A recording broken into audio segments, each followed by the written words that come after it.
worst possible thing you could say when you walk into a car dealership. I spent 5 years with Mercedes-Benz, 5 with General Motors, and the worst thing a person could say when they walk in is, if you could just get me to this payment, we got a deal. So your loan's probably still like 19, which means you got to pay to get out. You're upside down. It's called negative equity.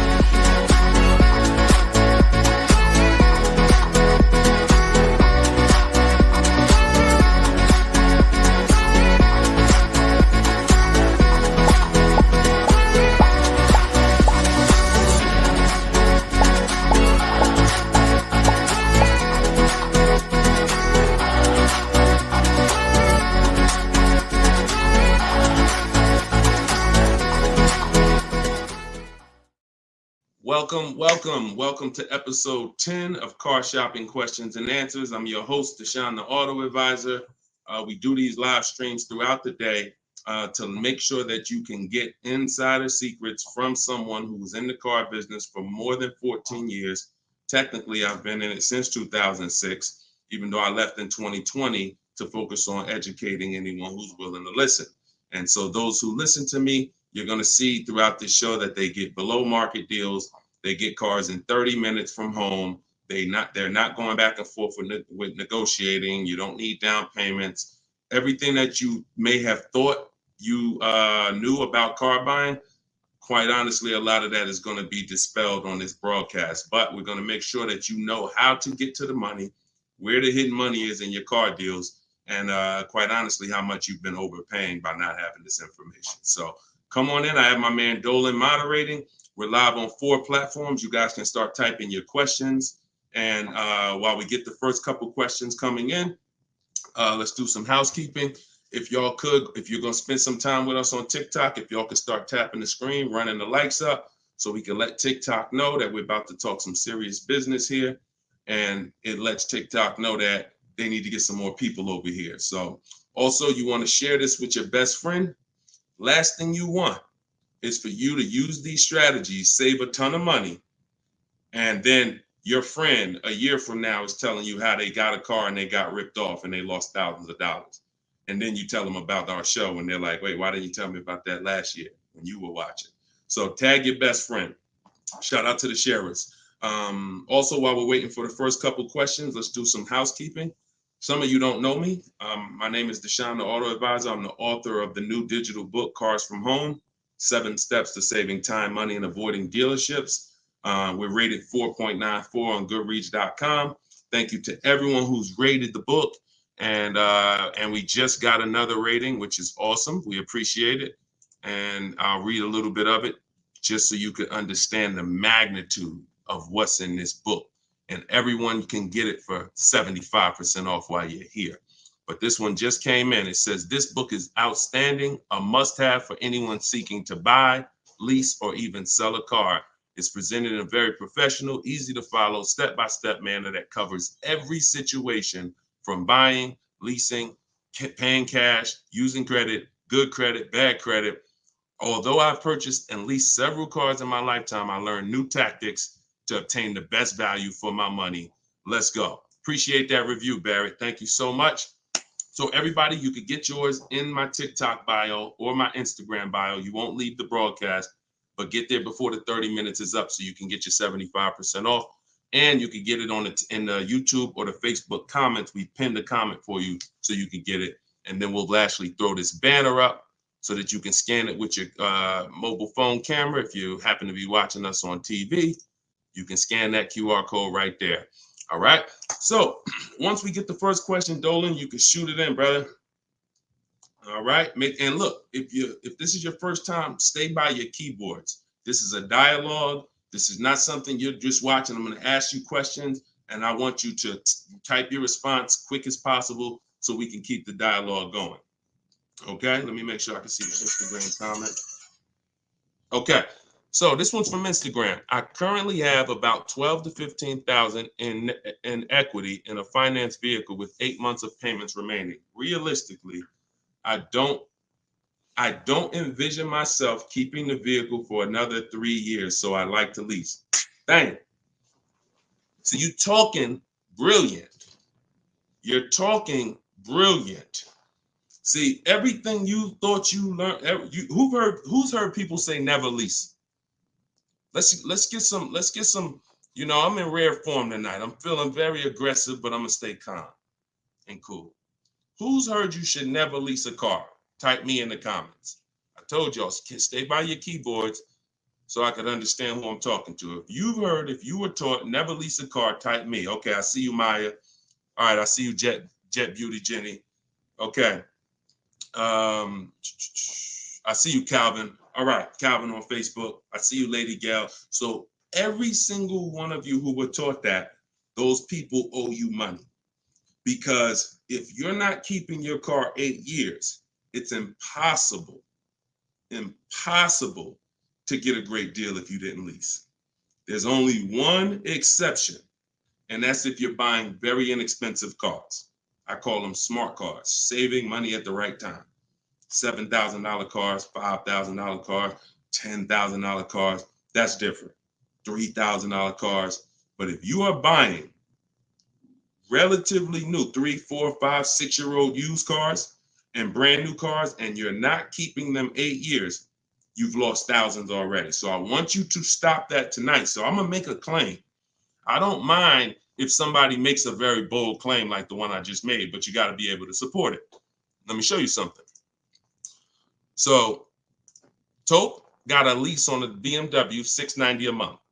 It's a $54,000 car.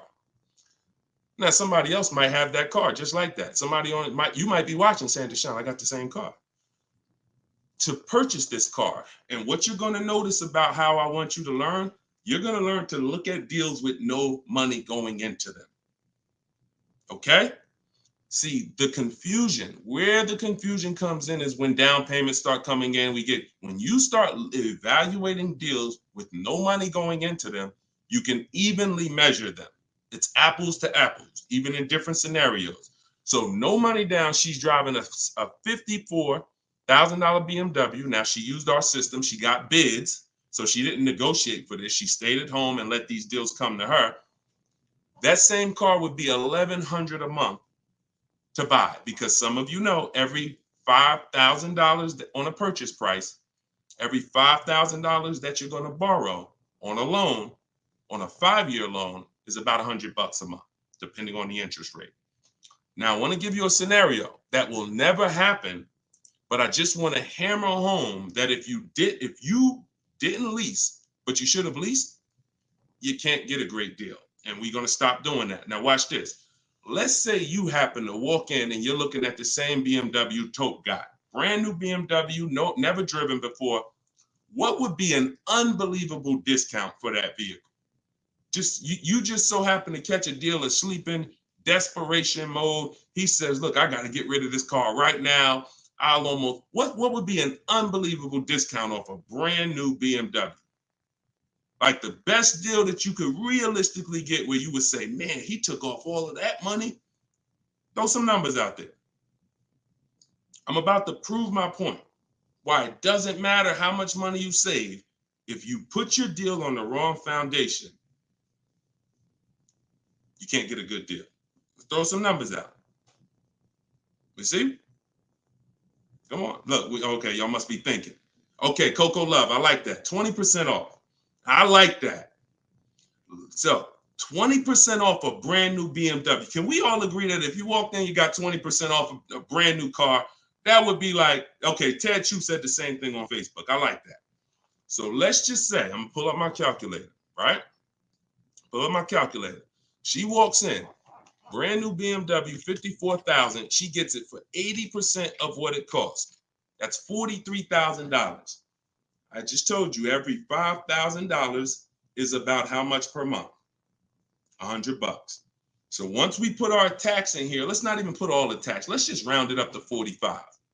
Tax is probably going to take it up to 46 with fees, 47. Let's just say 45.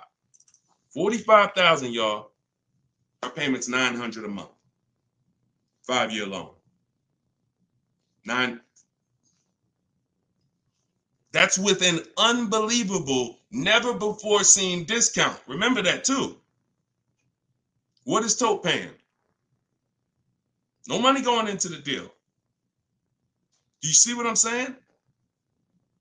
Or if it's clicking, type clear. If it's clicking, that's an unbelievable, unheard of deal. Brand new BMW, desperate price. Please take it. I'm paying you to take it. Take 20% off the price.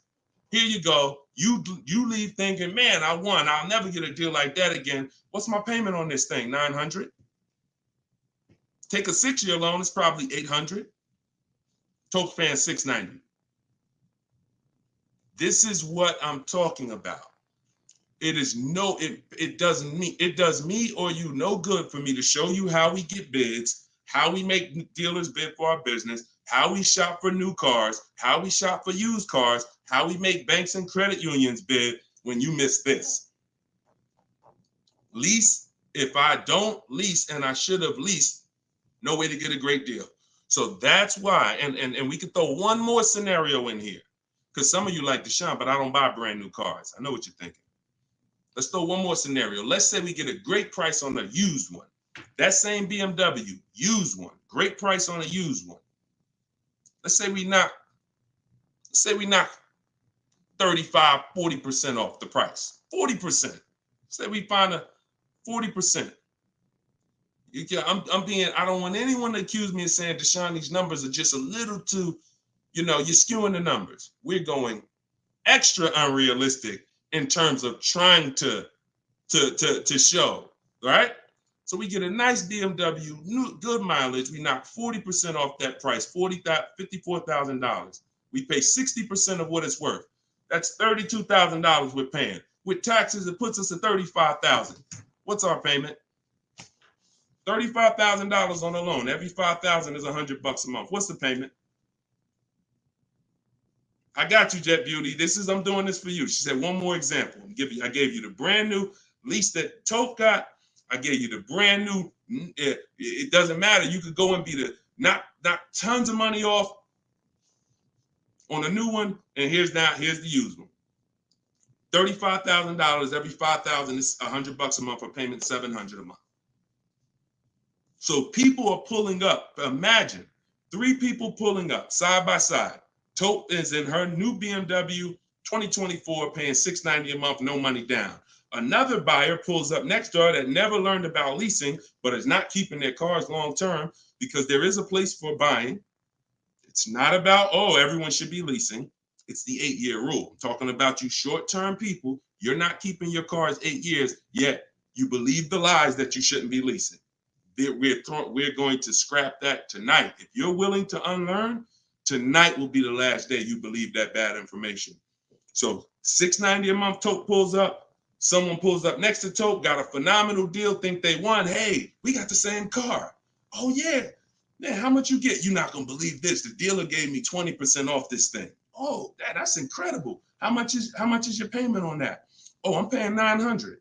Oh, really? Okay. Yeah, no money down though. No money down. Okay, what you paying? I'm paying $690. No money down. Oh, okay. Wow. Other person pull up in the used one. Oh, y'all got the new versions. That look good. That look real good. How much y'all paying? Oh, I'm paying $690 for the new one. Oh, I'm paying $9. Oh, I'm paying $7 for the used one. Do we understand how bad Tope is winning? So you keep believing that old information. It's cost you thousands of dollars. Cost your family thousands. I hate to be the bearer of bad news, but I'm also the bearer of good news. Because if I don't tell you, who's going to tell you? At least now you can actually make the changes and actually change your behavior and stop listening to people who rant about things but never talk numbers. Never talk numbers. They just rant and say, don't do this. Always do this. Never talk numbers though. So this is it. First step, I'm glad this is all based on this first comment we got from Instagram. Don't envision yourself keeping the car 8 years, even 3 more years, then you need to be switching to a lease tomorrow. No point in staying in it. No point in staying in it. All right. Go ahead. Shoot the next question up, Dolan. I think we went deep enough on that first one. Okay. This is the 7 p.m. live show. This is our first live show in the evening. If you see the banner on the actual show, that means we rebroadcast it, because we do rebroadcast these shows all day, so you can tell your friends, even if they can't catch us live, they can watch the show.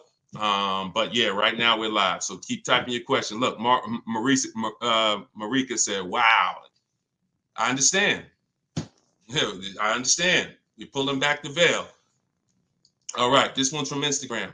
What's your opinion on the current car market with leasing? See, I can show you better than I can tell you. Those who don't know how to get great deals, there's no deals to them. We've been hearing this since the very, very beginning. When I started teaching people in 2021, we were hearing there's no deals out there. Felicia came in. She was our first person to use my stuff. She got a BMW X1. And she got it $1,950 off. That was in January 2022, middle of the pandemic, when there was blood in the street. Blood, everybody who came out the dealership, it was like you couldn't believe what you paid. And God willing, you didn't have to buy in those scenarios, or if you use my strategies, you did okay. But those who had to buy, I told you how dangerous it was back then, because dealers were charging 5, 10, 15 grand over sticker and getting it. Meanwhile, Felicia came in, she got a $1,950 discount off a white BMW, not a purple one that no one wanted, white one. Bonita, I always use Bonita because Bonita was middle of the, look, 2022, December 2022. Got 600 down, 600 a month on a brand new Kia Telluride. So our vantage point is different. I get it. To you, yo, there's no deals out there. To us, it's never been no deals. It's deals everywhere. Everywhere. Look, Frena. Some of you saw Frena. Just got a brand new lease. $579 a month. $65,000 vehicle. Ridiculous deal on the Jeep Grand Cherokee Hybrid. Ridiculous. Under 1% lease deal. So, I mean, Deshone, what about purchasing though? Well, it's easier to get purchase deals because there's no lease program. All you need is a huge discount from the dealer. When you're leasing, you need a huge discount from the dealer and a good lease program. So, but here's Sean, $73,000 F-150 Lightning just recently. Look, $20,000 off he's getting. It's just what you know. And I'm not the most proud of the fact I can get deals. I'm sure there's probably not one of you who doubt if this guy was in the car business, worked for Mercedes, worked for General Motors, he's clearly good at this. Of course he can get deals. That's why I don't even talk about the deals I get. I always show the people who use the stuff that I teach so that you could understand that you could get deals. You just need to change your strategies. Stop shopping like it's 1990. You get what I'm saying? You're shopping like it's 1990. No disrespect. I'm just telling you, look and analyze yourself. What about how you shop is different than how our parents shopped in the 90s? So this is what you need to change. And when you change and you start listening to what I'm telling you, you start sitting at home and you start going online and start making these dealers come to you and getting bids while you sit at home, making these banks come to you and getting bids while you sit at home, and not trading your cars anymore, getting bids from online buyers, you're going to save the same amount. You're going to save the same money they're saving. Easier than you've ever saved it before. Okay? Change your strategy. That's what we do here. Okay? All of this is out of my new book. You can put the next question up, Dolan. Cars from Home. It's a digital book. You can get it for 75% off in the TikTok comments. You won't leave the broadcast. It's normally $97. But you get it for $24 as long as you get there before the 30 minutes is up. It'll be in your inbox. Same thing in my Instagram bio. Click the link, grab your copy, and then we got comments in the comment section. We have the link pinned for you guys on Facebook and YouTube, so you can get your copy for 75% off. Okay. TikTok. How do I know what the percentage is for lease deals for Mercedes-Benz? When I return my lease, do I have to replace the tires and brakes? If they're bald, yes. Or you're just going to pay for them. And the same thing that would lose you money if you own the car, lose you money if you're returning the lease. If you have a big dent on a car and you go to sell it, people are going to take off money for that, right? If you go and sell a car and you like, hey, yeah, I want to sell this car, and everybody looks and the tires are completely bald, they're going to take off money for that, right? Exactly. So you have to, now you don't have to run, now most leasing companies give you wear and tear. So I know you may have been thought, oh, I got to keep a lease perfect. No, absolutely not. They give you normal wear and tear. They allow you to have normal wear and tear, scratches, dings, you can even run the tires down pretty low. But when you start getting excess wear and tear, bald tires to the point where they're dangerous, dents, big dents, cracks in the glass, this stuff you're going to be billed for. And that's perfectly natural. Now, in the case of what is a good lease deal for Mercedes-Benz, it's not brand specific. Watch this, y'all. A good lease deal is a good lease deal no matter what. See, the name of the game with leases, if you're not keeping your cars 8 years, because there's a different way to win with cars, and that's keeping them long enough to where they're not depreciating a lot anymore. That's usually going to be at least 8 years before you start winning, and you can catch up with the good deals that lease people are getting. You see these payments they're paying. You saw the scenarios I put when, buying the used car, leasing, getting a great deal, buying the new car. In order for them to catch up to that lease deal, they need to keep their cars a very long time, 8 years minimum, so that they can start to recoup some of the money they're putting into these cars that a person who's leasing isn't. So long-term ownership is the way to win. 8, 10, 12, 15 years.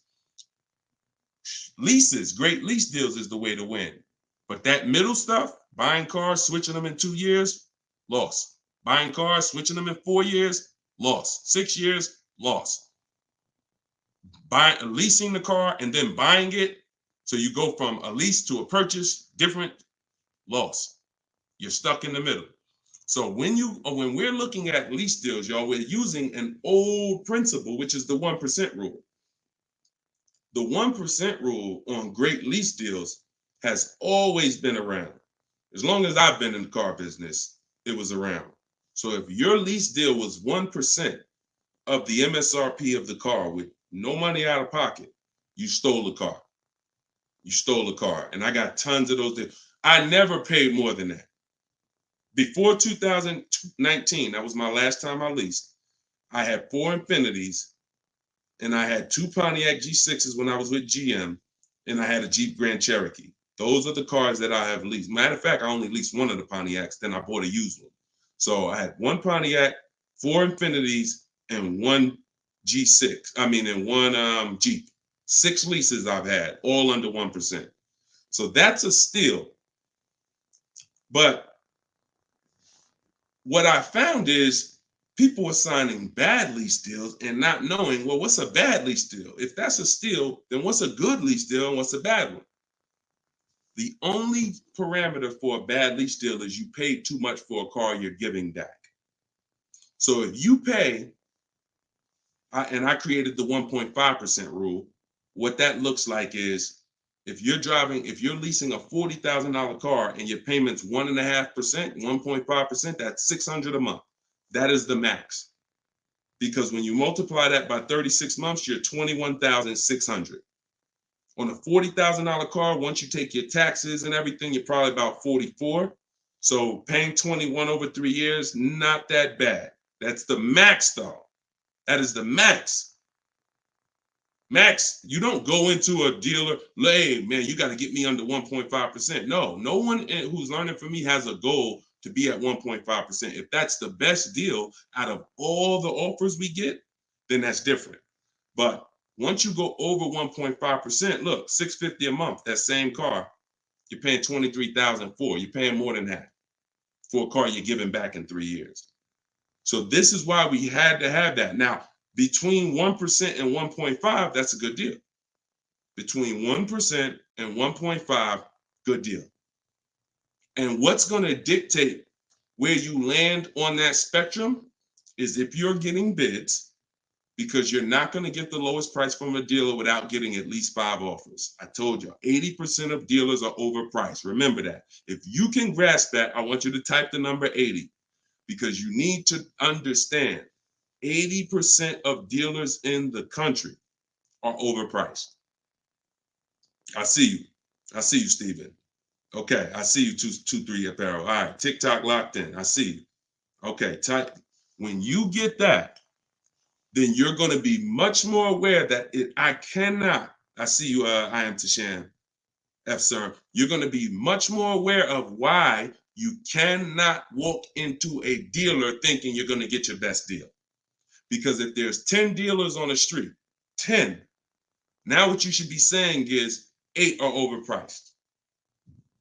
So I can't gamble and walk in and think, because you can't negotiate and win with an 80% deal.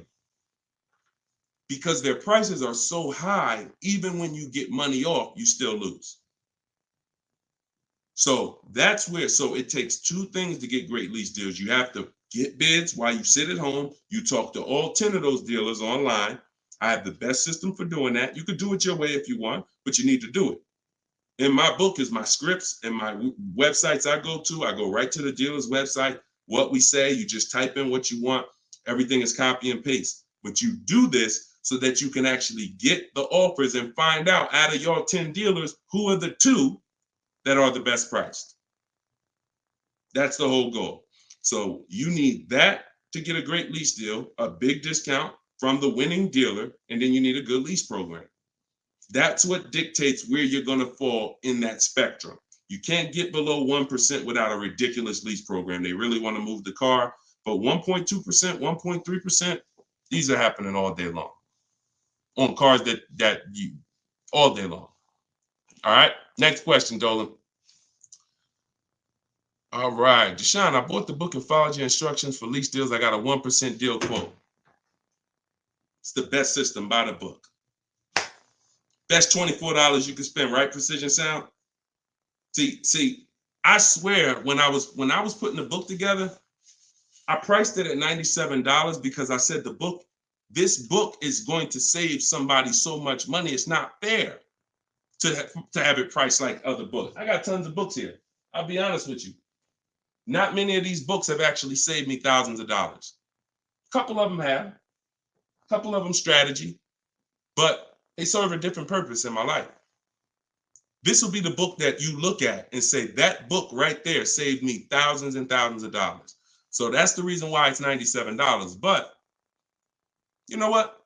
I'm an author. I said, let's do a special thing. Everybody who jumps on the welcome offer, you could get it for the price of a regular book. There you go. But I'm glad. 1% lease deal. Congratulations. Great job. Enjoy it. Enjoy it. All right, next question, Dolan. Can you use your system out of state? Ted, great question. You're going to find that you're going to become very comfortable dealing with dealers out of state. Because, and I'm going to tell you the truth, a lot of dealers that are close to you, when they see your zip code, they've already determined and made up in their mind how much they're going to discount, or if they're even going to discount, based on where you live. If you're 20 minutes from them, why do I need to give you a discount when I know the average person shops 2 dealers before they buy? Now, I don't want you to be average. Let the average people get average deals and above market deals, but you're not going to get below market deals doing average things. I'm going to say that again. You're not going to get below market deals doing average things. Most dealers know, this is NADA research. This is the company that studies car buyers. People shop 2 dealers and then they buy. So if I'm sitting here watching you and I see a zip code, I'm not going to give you a great, especially if I'm an 80% dealer, forget it. But when you start talking to these dealers that are 45 minutes away from you, an hour away from you, now they'll never see you without the online tools. And what we want to do is these smaller dealers that are usually that don't have the foot traffic, we want to give them the opportunity because they want to be able to compete with the dealers in the city. And if it's up to walking in, they'll never have that opportunity. But when it's online shopping, they get the same opportunities, and they will sometimes take that opportunity and make sure they beat their competition. going back to Sean's deal, very important to see this. Sean posted in our groups. We have a private group. He said, I haven't seen the other. I said, I haven't seen the other offers. This is when he showed me he was saving 20 grand. And he said, you know, what do you think about this? I said, you're saving 20 grand. But I said, I don't know what the other offers are. Because what if you could save 25? Don't get excited about one offer. You got to get 5. I sold a car, a Maybach, and years ago, it had a $20,000 rebate on it. What if this car had a $20,000 rebate? We don't know. So he said, look, I got 15 offers. See, the difference is when you're using an online system, you sit at home and you start learning how to go on these dealers' website, copy and paste what you want and get these offers. You're going to be like, dang, I could get 5 more offers just like that. So he got 15 offers. Now check this out. This is what's important about this question you just asked, Ted. I couldn't find anything under MSRP locally. He expanded his search to 150 miles and he found this deal. So a dealer that was over 100 miles away from him made him this offer. None of the dealers close. Very important. So you want to get comfortable shopping out of state. And when you know how to do it the right way, especially on new cars and leases, it's easy because it's new cars. They're cookie cutter. You know, everyone has the same. Little bit more precision when you're buying a used car. But even that, don't be scared. We've had plenty of people drive an hour to get a used car, hour and a half. If that's where the best price used car is, if I'm saving $4,000, I'm gonna go over there. I'm gonna get a hotel room for $60, and I'm gonna get my car. That's it. I'm going to where the money is, not staying here because I want to be comfortable and I'll just pay more because I just want to be convenient. You get what I'm saying?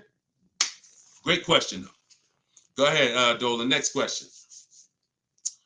Stephen, you clicked that picture of me. He said, what do I click to get the book? Click that picture of me. Even on Instagram, there's a picture of me at the top. And you can go right to that website and you'll see a button at the top that says get the book for 75% off. So get your book before the 30 minutes is up so you can get your 75% off.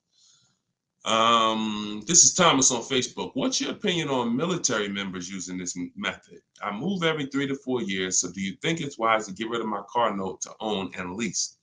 It's a great question. You need at least 3 years. If it's 3 years, that's fine.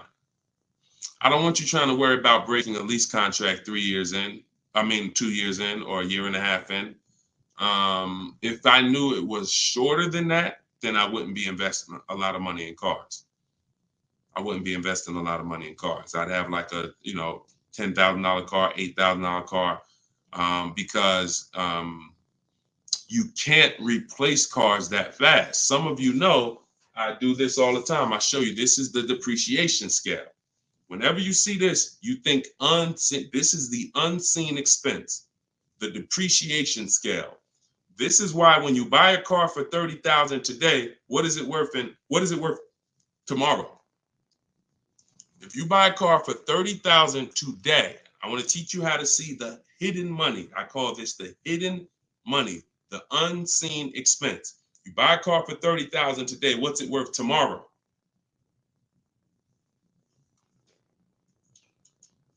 Throw some numbers out there. Let's see Instagram. I'm just talking 24 hours later. You bring the car back 24 hours later. Is it still worth $30,000? Right? Look, iHeart said 22. Maybe not that much the next day, but you could be. You could be 25, 29. Look, it's worth less, right? So now that's the beginning. Now you park that car outside your driveway a year. Don't touch it. Don't drive it. You paid $30,000 for it. Come back a year later. What's it worth? Now we're getting into those 25s, 22, 20. Look, you never drove it. You didn't drive it one single mile. That's what we are. And look, that's happening the first 5 years that you have the car. Now, there's one exception, Thomas, if I'm you. if I can get 3 to 4 years, I'm leasing. No doubt about it. 3 to 4 years, I'm leasing.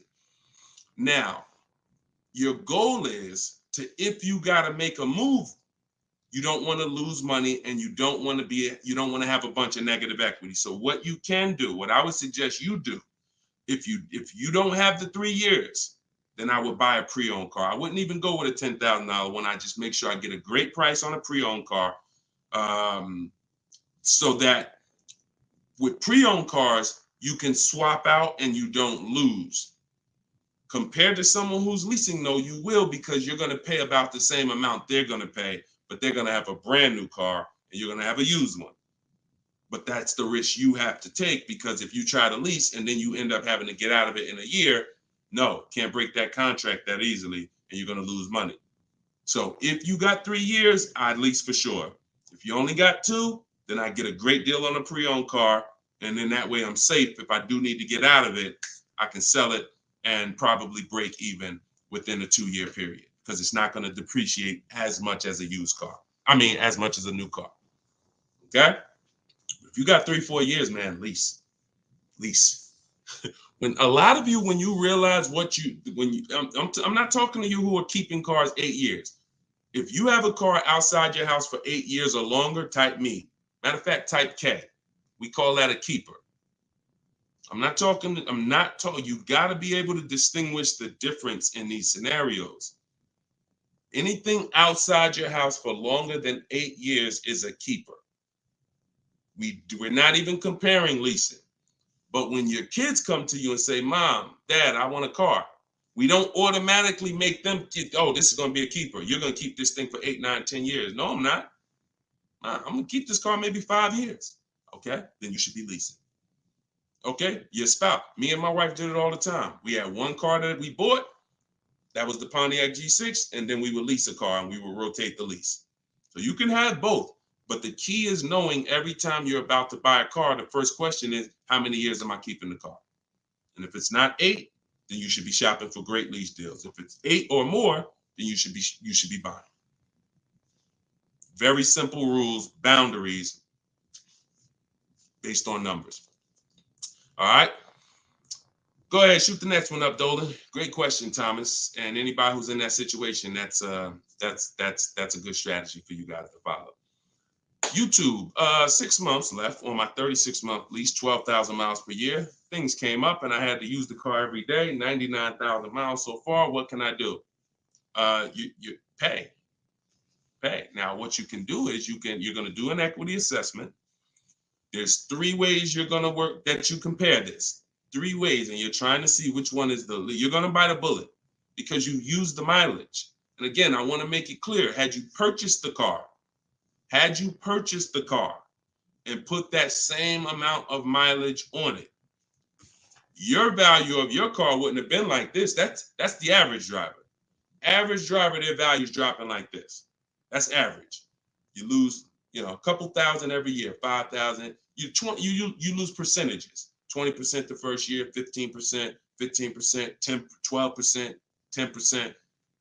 That's the average driver. If you bought it, you'd have lost probably 25% in 1 year based on the way you drive. So it's not a matter of, I leased, I shouldn't have leased. No, this is what happens if you don't cater the lease to the lifestyle. And sometimes you have a lifestyle change, but it doesn't change the fact we have to account for the mileage you use. So we're going to do an equity assessment. You're going to see, if I sold this car, because the reason you're going to do this first is because you want to see what the highest bidders would pay. CarMax, Driveway. This is step 2 in my book, equity assessment. CarMax, Driveway, Carvana, Kelly's Blue Book, instant cash offer. Do not use Blue Book. Please do not come to me talking about what Blue Book said your car is worth. We don't use algorithm sites. We get real offers. Cash offers is all that matters to us. Okay? Kelly's Blue Book, instant cash offer. AutoNation, sell my car, and Car Guru, sell my car. That's 6 offers. And you're going to get that after you get your payoff. Now, you're going to see how upside down you are. And once you see that, okay, I'm upside down, How many miles did you contract for? Oh, 12,000 miles a year. Okay, so all right. So once you see, all right, my highest offer is 23,000, but your payoff might be, 30. Then that means you're $7,000 upside down. So now you can compare paying that money to now saying, all right, well, what happens if I return the car?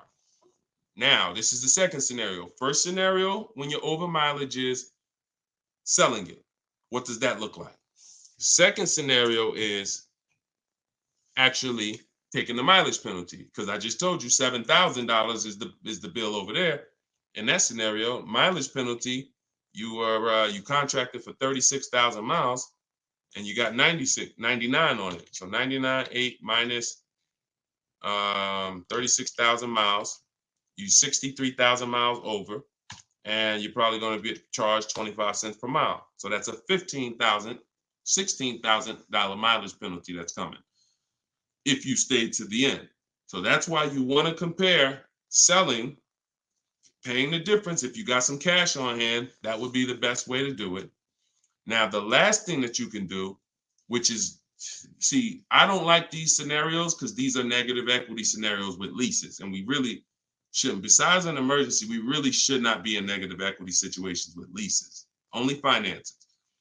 But your last scenario is, once you see how much your car is worth from the offers, you're now going to try to roll that negative equity over and get someone to pay the bill and wrap the new deal with the negative equity. So you're going to get bids for whatever car you want to replace it with.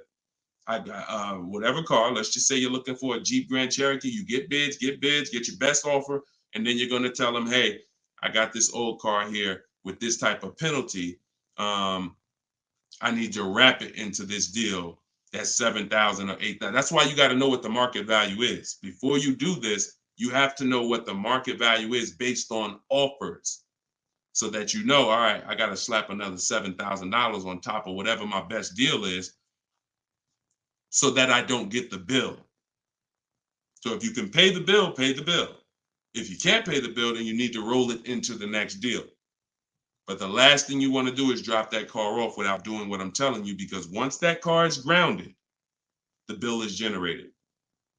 It's nothing out of it. So everything you have to do is now, because if you ground that car with that mileage, the bill is automatically coming. There's nothing you can do to get out of it. So follow those steps, do the equity assessment. And when you're on those websites I just told you about, if you have a lease, that's going to ask you, are you leasing, financing, or own? Put own. I'm just telling you. And I'm telling you, if you have my book, I explain why you must do that, but I don't have the time to go into detail of why you must do that right now. Okay, just when you're on those websites, put own. And if you have my book, then I'll be walking you through this step by step. But you're more, if this ever happens again, you guys look at this early. You look at this when you're a little bit over miles, not this much over miles. And listen, I know you may have not known, maybe I understand, but for future reference, we want to choose our mileage carefully. And if we find ourselves going over by thousands and thousands of miles, we want to make a move and do this same scenario sooner than later. Okay? Best thing I can tell you. You got to bite the bullet. We just need to find the smallest bullet to bite. Okay? All right, next question, Dolan. That's a good one. Common situation. All right.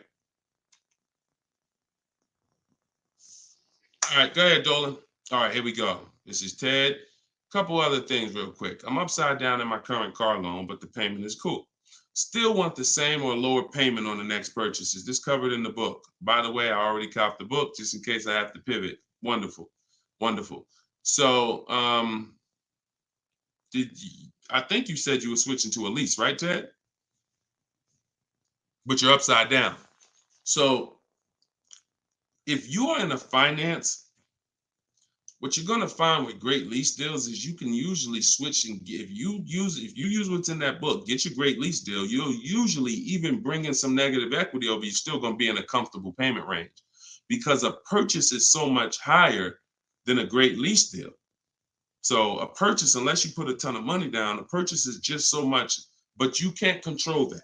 All you can do is do your equity assessment, like I walk you through in the book, and then determine what you're going to do with the negative equity. Pay the difference or transfer it. And once you're transferring, you get your bids, and then you bring your negative equity on top and you see what it is. There's no point in worrying about what you can't control. But I can tell you that most times switching from a lease to a finance to a lease, you're getting more car and you're usually dropping your payment, especially if you buy new cars. If you buy new cars, forget it. You're dropping your payment dramatically. So you can still move negative equity over. But even on used cars, you're going to see that just going from a finance, you saw the scenarios. If you were here at the beginning of the show when I started those 3 scenarios, you saw how different the payments were. So that lease gives you so much room to customize, bring over some negative equity, and still be better payment-wise than purchasing. Okay? So yeah, keep me posted, man. Make sure you send me your success story. Thomas just got the book. When will the next session be for the step-by-step breakdown? I don't do a step-by-step breakdown. Look, I'm talking to the public, and here's what I won't do, because it's just not fair. I'm not going to spend a lot of time talking to people who have the book, because the book is step by step. Every now and then, Dolan pulls a question in, great, but I'm talking to people who don't have the book. I'm not going to make the whole show talking to people who have the book, because quite honestly, like I said, I got a lot of books up here. I can't talk to one of these authors. If I'm reading something from, this author over here, but the book is set up in a step-by-step way.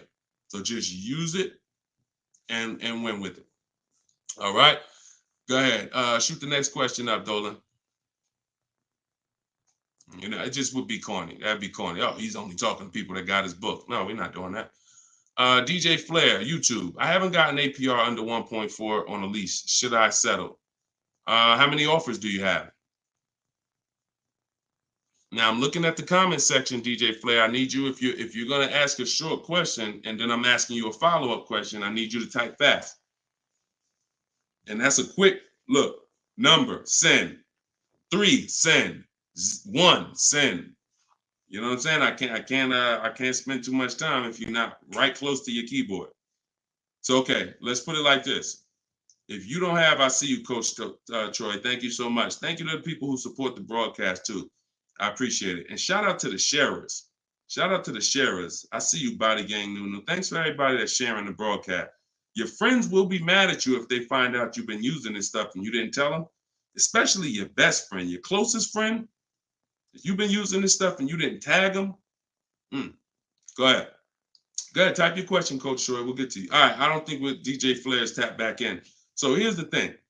The only time we're settling on any lease is when we have at least 5 offers.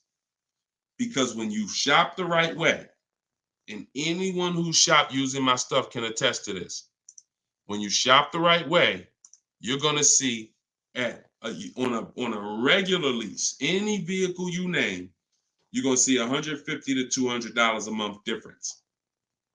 I told y'all, I'm not just telling you 80% of dealers are overpriced.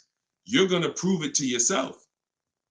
80% of dealers are overpriced, and you're going to prove it to yourself when you look at all those offers and you see that one dealer is at $450, another dealer is at $490, another dealer is at $530, another dealer is at $590, another dealer is at $6. We've been doing this. I've been working with people since 2021. I got over 1,600 people in my personal, coaching program, and we got thousands of people that have the book. So when we get the offers, that's what we see. So the only way we will settle on a 1.4% lease is if we know that's the lowest offer in the market.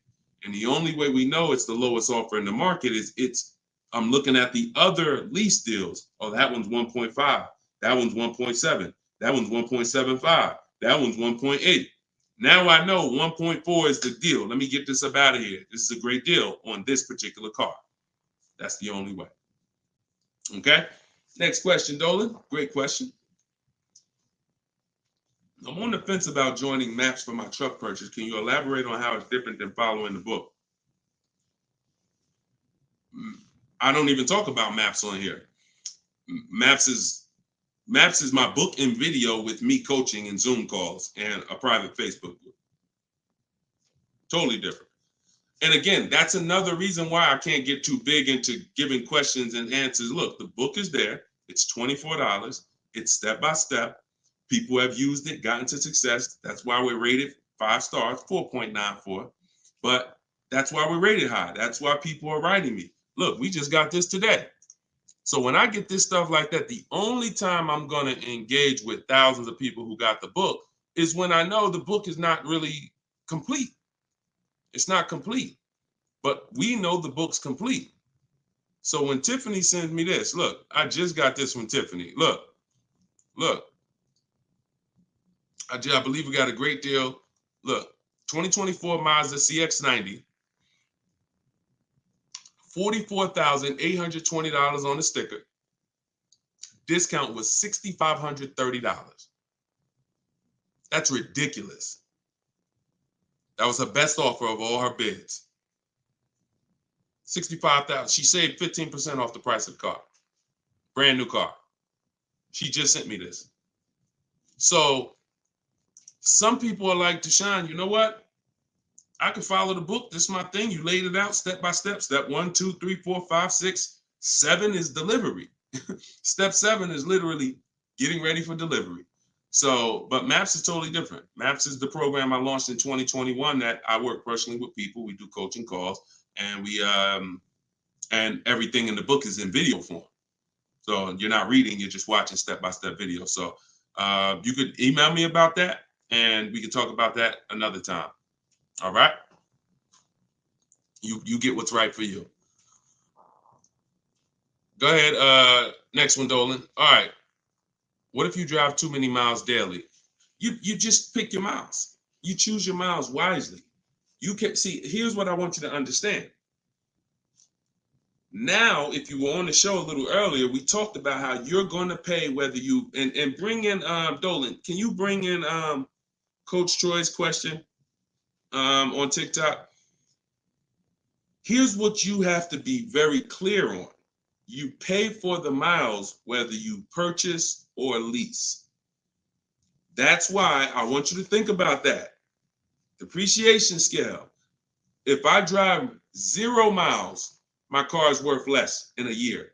If I drive average miles, it's worth less in a year. If I drive high miles, it's worth less in a year.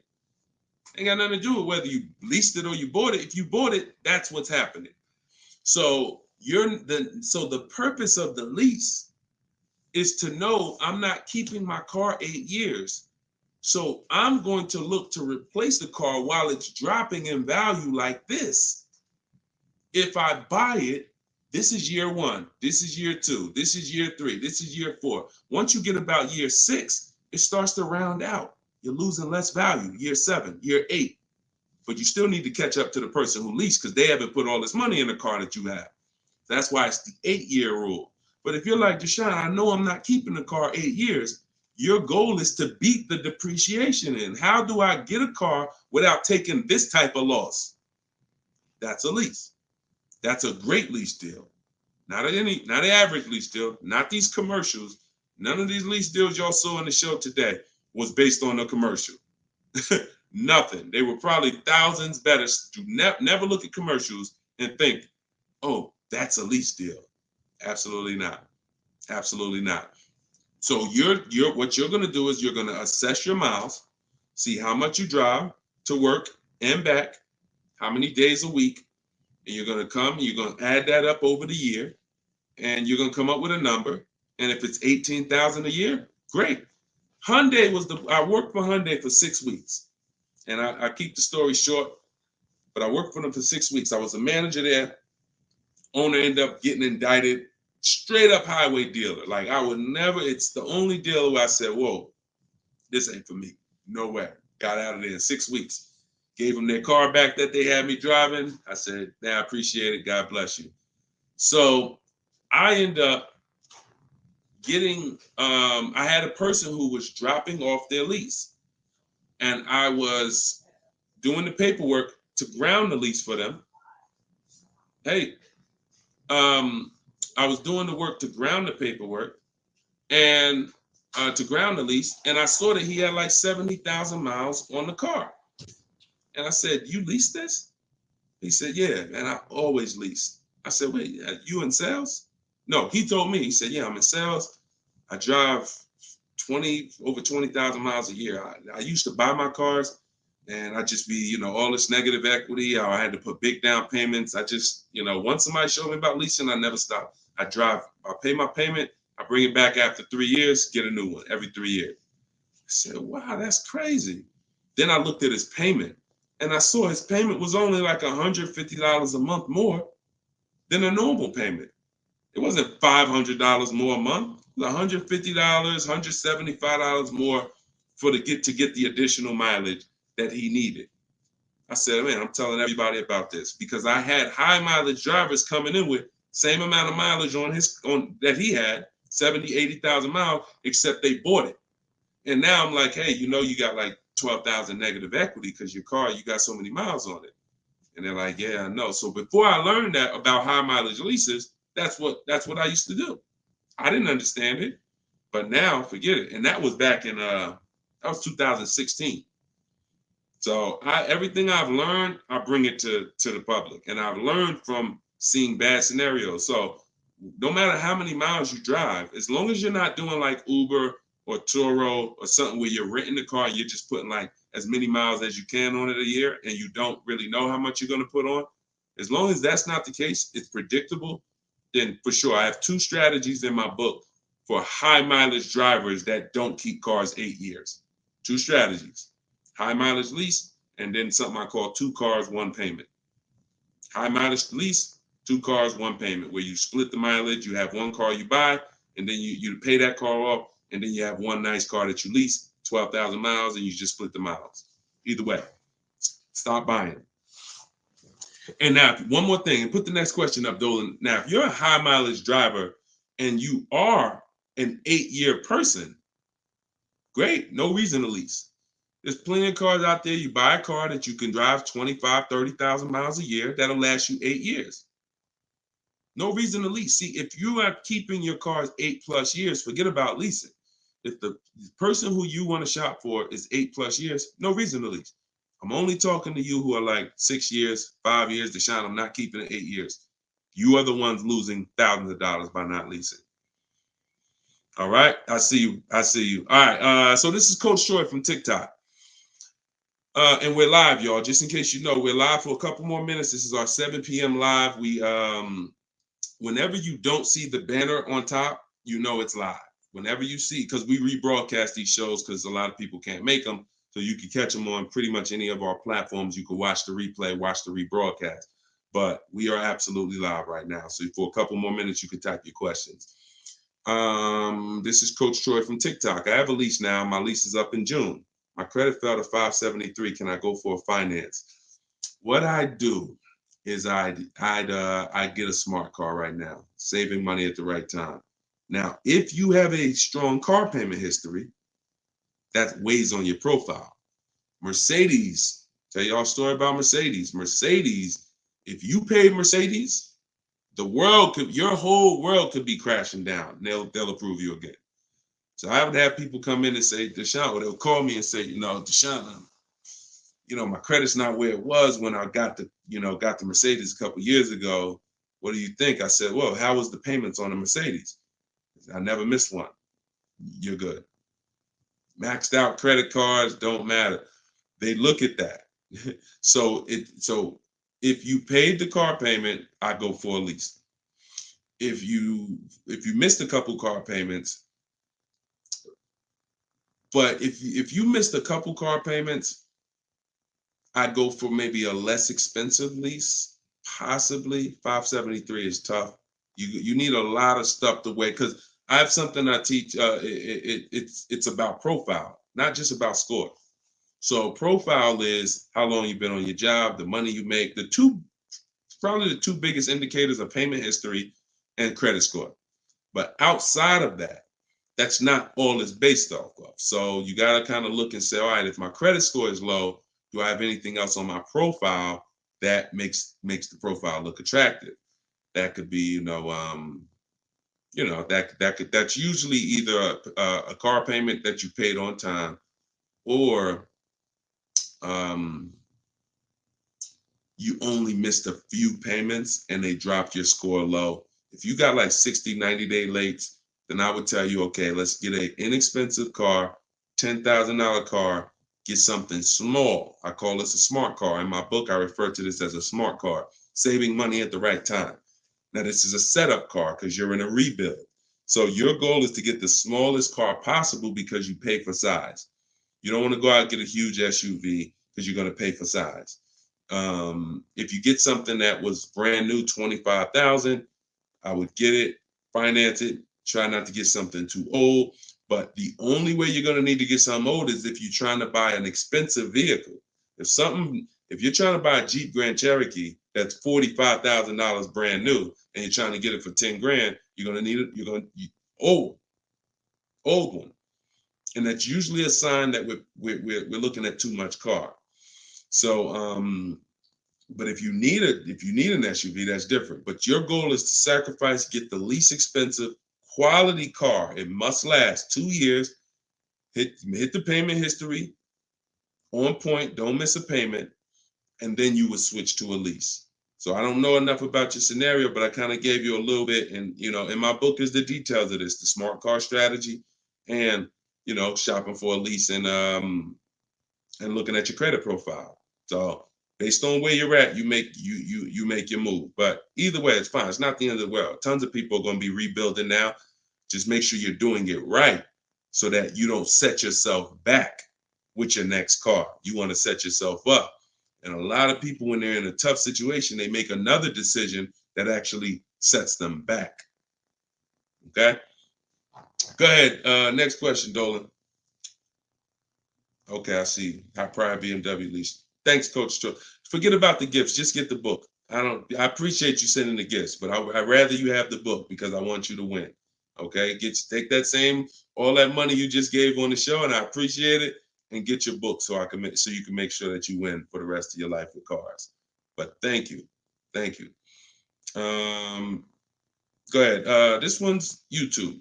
Where's Instagram at? Instagram, y'all quiet this evening. Y'all started out the show with a lot of questions, and now y'all quiet.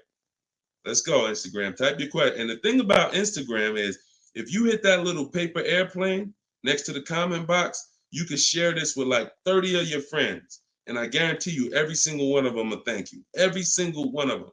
We don't dance. We don't tell jokes over here. All we do is talk big money. Guarantee they'll thank you. So, all right. This one, Diana from YouTube. Am I liable for a vehicle that I didn't take possession of?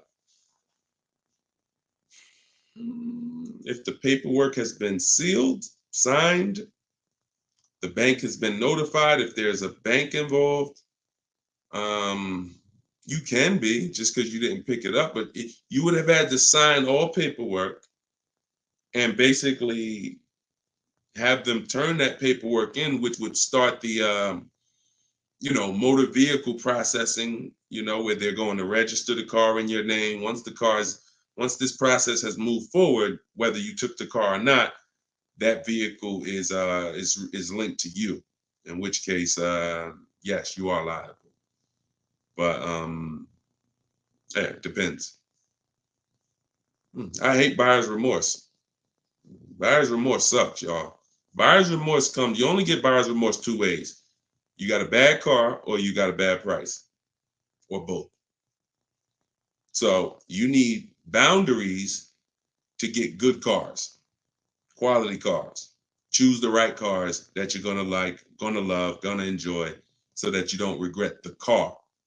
Boundaries to make sure you get a quality car, not a car that's gonna be in the shop, not a car that's gonna break down. Boundaries. You need strategy to make sure you actually get enough offers, so when you accept the offer, you paid the lowest price possible. Offers. So those two things, two types of buyer's remorse: the car and the price. The car, that you're shopping, how you shop, choosing cars, taking your time, knowing what websites to go to make sure the car is quality, going to test drive the cars if you're leasing or buying a new car. That's the shopping boundaries. That's how you make sure you don't get a bad car. When you're looking at a used car, narrowing it down, title history, service records, accident history, and then the strategies. The other buyer's remorse is, I don't like the price. I think I could have paid less. I think I'm overpaying. I'm not comfortable. That comes from getting bids and looking at multiple offers. Got to use this. If you don't use this, that's going to continue. It's impossible for you to eliminate that without those two strategies. Boundaries, shopping strategy. Okay? I hate buyer's remorse. Go ahead. No problem, Coach Troy. I appreciate you. Go ahead, Dolan. Next one. Okay. Oh, we got another success story. Let's go. Okay. Thank you, Gina. YouTube success story. Just ordered a 2024 BMW X3 M40 for almost $4K off MSRP plus $3K military discount. Would have never thought about this being possible. Followed your car shopping for people who hate car shopping book. Don't make me drop the microphone up in here. Gina, $7,000 she's saving from home, getting bids. See, look, I love this. I love this. This is empowerment right here. Forget all that other stuff. Forget all the other stuff. Is if you use something and it does not save you money, throw it out. But you got to use it. I knew that if you're willing to use what's in my book, if you are willing to take it, trust my process, these are the results. You don't have to be me. You don't have to be Deshone. Gina's not me. Gina didn't even know about this a month ago. Got the book, used the step-by-steps, saving $7,000 off a brand new BMW M40. X3 M40. Come on. Come on. Congratulations. Enjoy it. Great job. I had dealers beating other dealers' prices. I see. Come on. That's the language that I want you talking. That's empowerment right there. There's no buyer's remorse. There's no potential for buyer's remorse. How? I got dealers competing. Yo, all right, you the best right here. You won. The heck? There's no room for buyer's remorse when people were competing, jumping through hoops. Hey, pick me. Here's my offer. Here's my offer. Here's my offer. Come on. All right. I love it. Good job, Gina.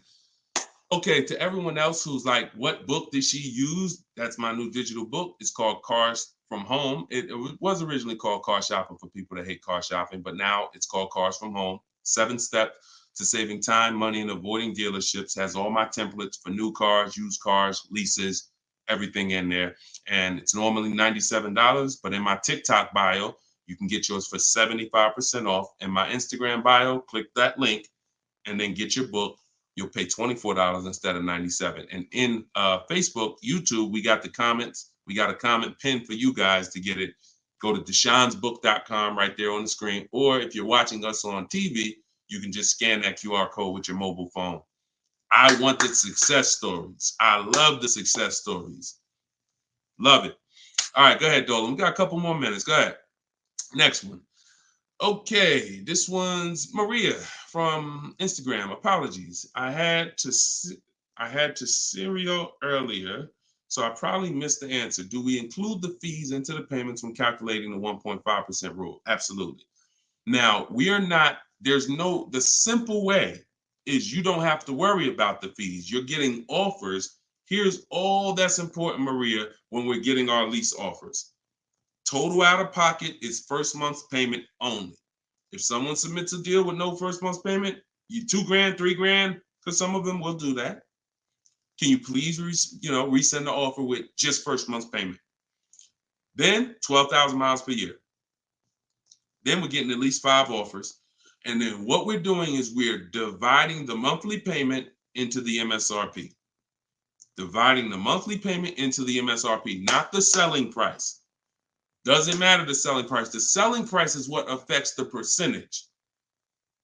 That affects the percentage. You need the MSRP so you can judge the deal. MSRP. Divide that into the MSRP. That's all you need to know when looking at lease offers. So I can look at 20 lease offers from 20 different people, As long as they are using the format that I told them to submit me the offer in, I can compare 20 offers in 60 seconds, maybe 2 minutes. Boom, boom, boom, boom. All right, this dealer made the best offer. Very simple. Don't worry about fees with leases. Just do those percentages. Everything else will slow you down. All right, great question. All right, wasn't it fun? Look, Precision Soundworks said, wasn't it fun following his steps? I just gotta put that on it. Listen, this game, oh man, come on. Wasn't it fun following his steps? Because you're in control. You're in control. It's fun being in control when you've been buying cars. You've been out of control for all your life. You felt intimidated. You felt like, oh, they're gonna get over on me. I'm gonna say the wrong thing. I'm gonna do the wrong thing. Now it's the total opposite. You're in control. So it becomes fun. My man. I love it. All right, go ahead, Dolan. Okay, this one's from TikTok. My brother totaled my car with only liability insurance. What should I do? Talk to the insurance company. Being underinsured is a real thing. That's called exposed. You're out there with exposure. So liability insurance, yeah, and hopefully it was a very inexpensive car, like a $3,000, $4,000 car. You know, I hope you weren't. You know, hope it wasn't like a $10,000, $12,000, $15,000, $20,000 car. This is why insurance exists. I'm sorry to tell you, like that's some of the worst scenarios. But you know, being underinsured is a real thing. You know, so make sure you're using. I use a company called Insurify.com or Jerry to shop insurance. It shops all the companies for me because you should be shopping for car insurance every single time your car insurance is up. And you know, but yeah, you got to be properly insured because these things happen. Say, look, gap insurance. A lot of people don't know. People will say, "Oh, I won't buy gap insurance," or they'll say, "When I go into the office, never say no to everything." Well, if you needed gap insurance or you needed the right coverage, we either get it from the dealer or we call our insurance company. There's other insurance companies that sell gap insurance, but before we get it from the dealer, we'll call our insurance company or we'll go online. But if you total your car and you owe 25, but the car's net value was 20, you got a $5,000 bill coming. Totaled your car, lost your car. Now here comes a $5,000 bill. Hey, what happened? Gap, exposed. So this insurance thing is very real. So please make sure. I mean, I hope it works out for you, but make sure you have proper insurance coverage. All right, go ahead, Dolan. All right. Great questions. Great questions.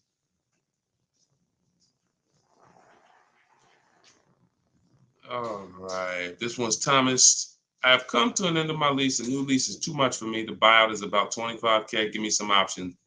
Unless you got 5 offers, that doesn't mean anything. See, the problem is you didn't get 5 offers. So you probably got a lease quote from an 80% dealer who you've been buying cars from, leasing cars from. You come in, hey, what's a new one going to cost me? They're trying to keep you high based on three years ago. Everybody was overpaying and they're trying to keep you high. They're trying to keep their profit. And you look and saying, wow, the new one's 700. Nah, I can't do that. I guess I'm going to do something different. Meanwhile, when you start getting bids, you'll see that maybe the best deal on that is 500. See, all of these deals that I'm showing you guys, you got to understand something. These are not deals that people are getting by walking into dealers. Look, this is Charles. He got a Hyundai Palisade, top 10 most popular SUVs in the country. $48,000 vehicle, $597 a month. $597 a month. Listen, and just so y'all know, we live right now. This is not a replay. So we are straight live. I want you to know when we're live and when you're watching a rebroadcast. Okay? Like, understand, this doesn't happen walking into a dealership. So when I usually hear questions like this, oh, I'm gonna buy the lease out, or hey, there's no deal, you know, the new lease payments are too high. No one who's getting multiple offers are saying that, because what you would be doing is you would be flipping to another vehicle. Before I go from leasing, which is a value play. Leasing is driving brand new cars for pennies on the dollar. To go from that to buying a used car is an entirely different thing. Buying your lease is buying a used car. So when you do that, Alexis, just go to deshonesbook.com. Just type it into your browser. So when you do that, you're switching totally different strategies.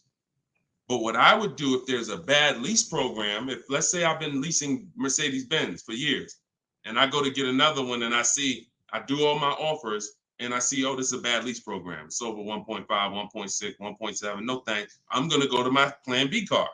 I'm going to look at it, a plan B car, because every single vehicle has a different lease program. And sometimes you'll look at one vehicle and you'll think, oh, this is all leases. No, that's one vehicle. That's not even all leases in this dealership. This vehicle has a different lease program than this one. This trim level has a different lease program than that trim level. They're all different. So when we get locked in on one overpriced lease, especially if we didn't get 5 quotes like I teach,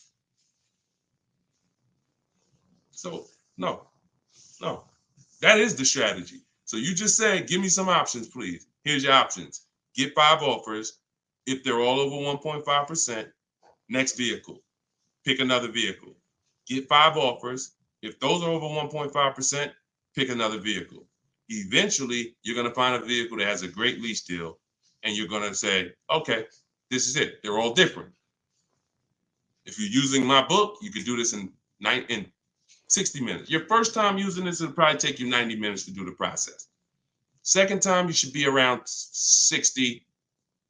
I want you guys, by the time you use this 2-3 times, you'll be getting car. I can get any car I want, get the best offer, look at the whole market in 60 minutes, 45 minutes, 60 minutes. So that's not going to be your first time. 90 minutes probably the first time. But this is 90 minutes. By the time, that's not one trip to the grocery store. It's not even one trip to the grocery store. All right, y'all. We've been on for an hour and 18 minutes. We like to keep these lives around an hour and 15. We're gonna wrap. We'll be back. Listen, this is what we do. Shout out to the surprise success stories. Thank y'all to everybody who spent some time with us. Everything that I taught tonight, everything I taught today is out of my new book. It's called Cars from Home, 7 Steps to Saving Time, Money, and Avoiding Dealerships. It's the science of shopping from home online the right way. There's tons of people who try to shop online. There are car sales people who have mastered the science of not giving quotes online, making it hard to buy online. So the same way when people were walking into the dealer, car salesmen got trained on how to handle you. The same way they saw millions of people go to the internet, they created internet sales departments to get trained on what? How to handle you. So you need a strategy to make sure that you're doing this the right way, getting bids. You don't have to be a great negotiator when you're great at getting bids. And that's what the book is about. So you can get your copy for 75% off. It's $24 in my TikTok bio or my Instagram bio or the link in the comments on YouTube or Facebook. And if you're watching us on TV, just scan that QR code with your phone. But we'll be back sometime tomorrow, depending on when you're watching. And this is what we do. Let's keep saving this money. All right. God bless. And thank you to everybody that got the book. Email me your success stories. I want to see more success stories. All right. God bless you.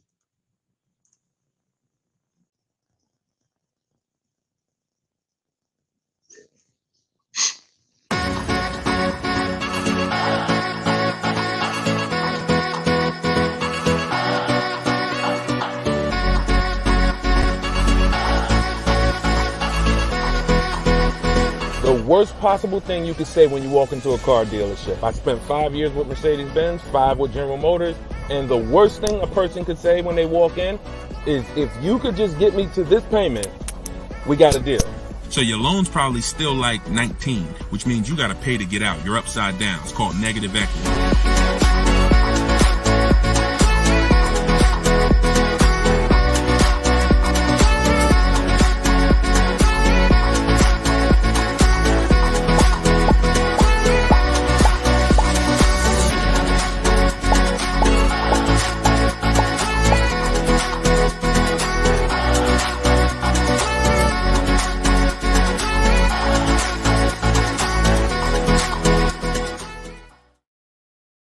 Welcome everybody to episode 11 of Car Shopping Questions and Answers.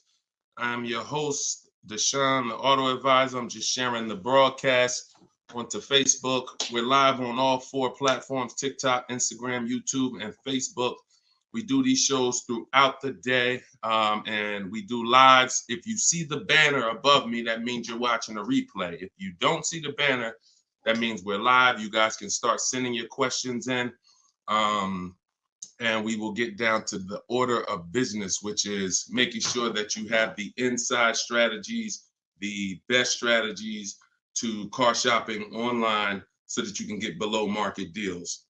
Good to see you, Miss Brooklyn. I see you on TikTok. Let me pull up Instagram. I like to see my Instagram comments.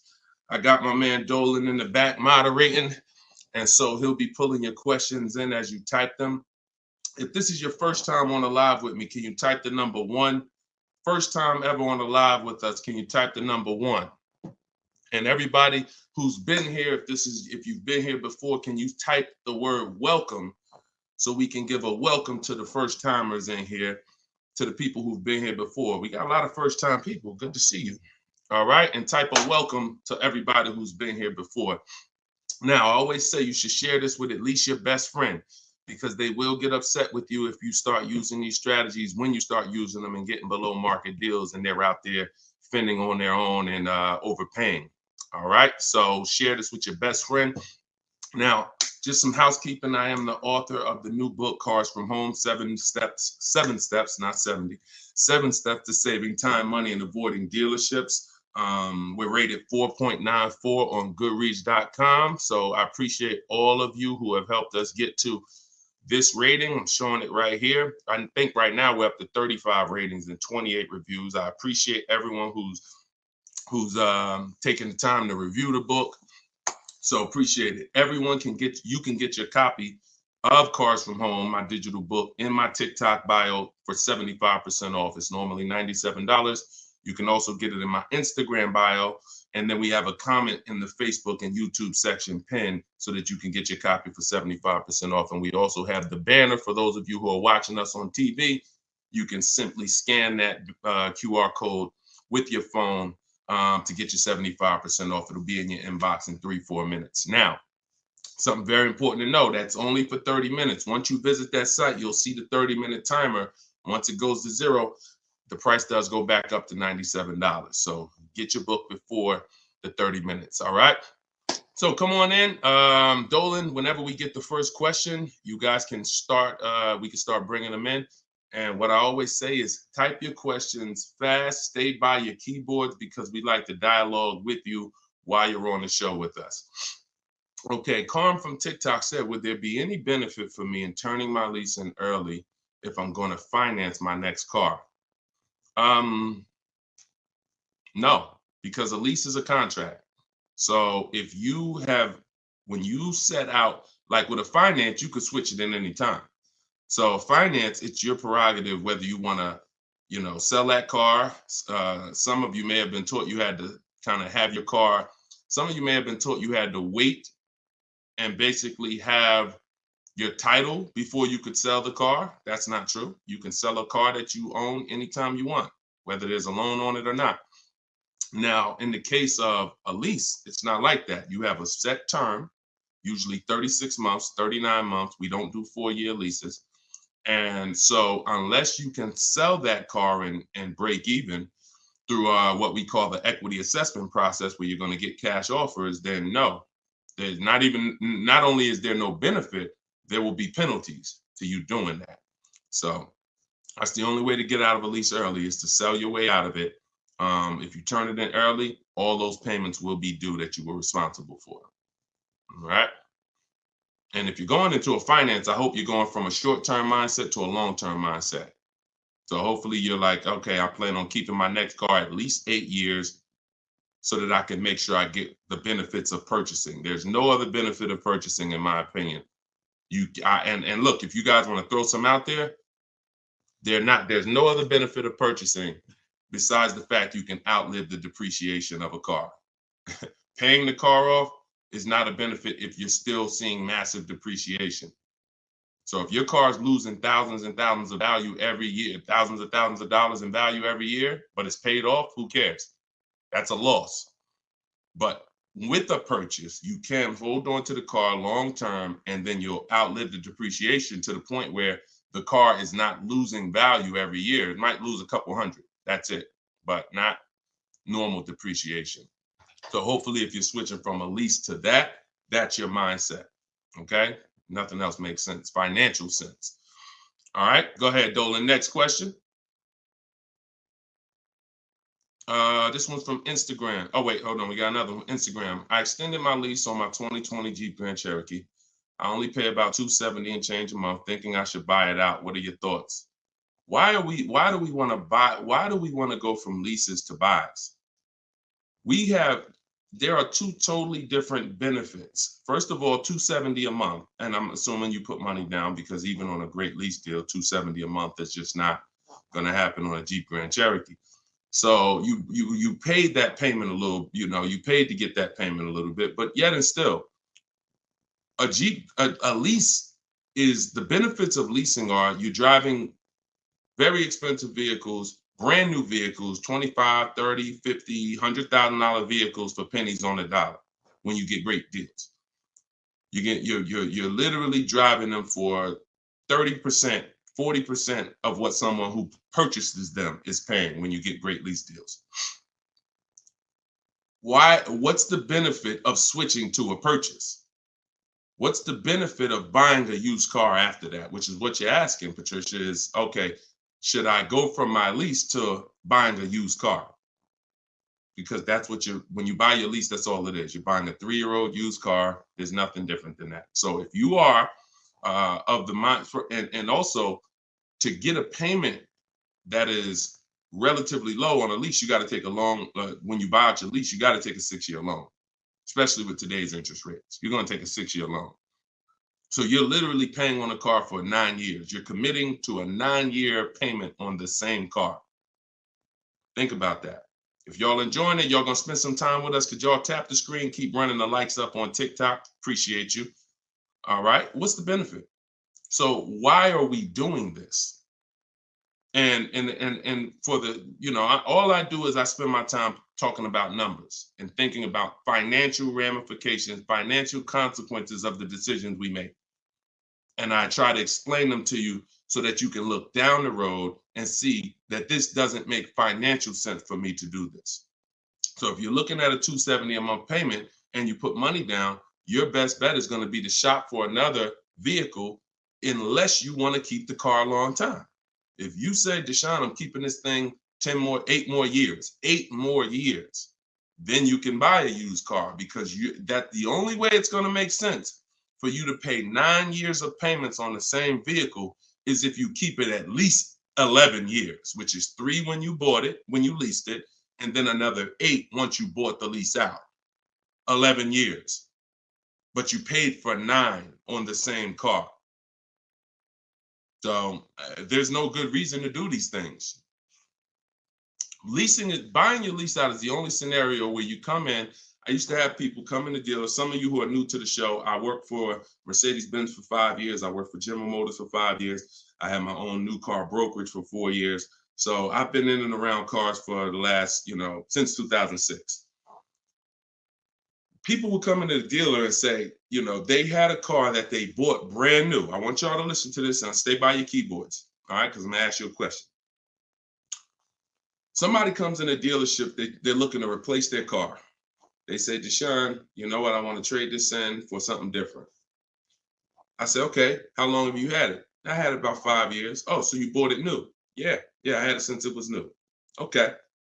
Now, somebody's had a car 5 years. If your friend came up to you and said, yeah, I'm about to replace this one, and they told you they had it since it was new, wouldn't you think that it was either paid off or almost paid off? Yes or no? Yes or no? See, if I tell you a story that you'll never forget, you'll eliminate the bad buying your leases. It won't come to you anymore, because you'll think about this story. All right. So most people would think, right? Yes, I see you, Fuzzy Nuggets. Okay, I see you, Lori. Somebody said I had this car for 5 years since it was new. It should be almost paid off, if not paid off, right? Okay, I see you, Jack Nisley on Instagram. So we go through the whole thing of calling the bank, because I ask him, he says, oh, no, it's not paid off yet. Okay, do you know how much you owe? No, not really. Okay, I'll call the bank, I'll get you pay off. We'll find out how much you owe. Now, when I see somebody who would come in the dealership and they were trading the car in 5 years or 4 years or 6 years, I already knew I was going to talk to them about leasing, because they were going to love leasing when I started showing them the numbers and saying, hey, you should stop swapping these cars out.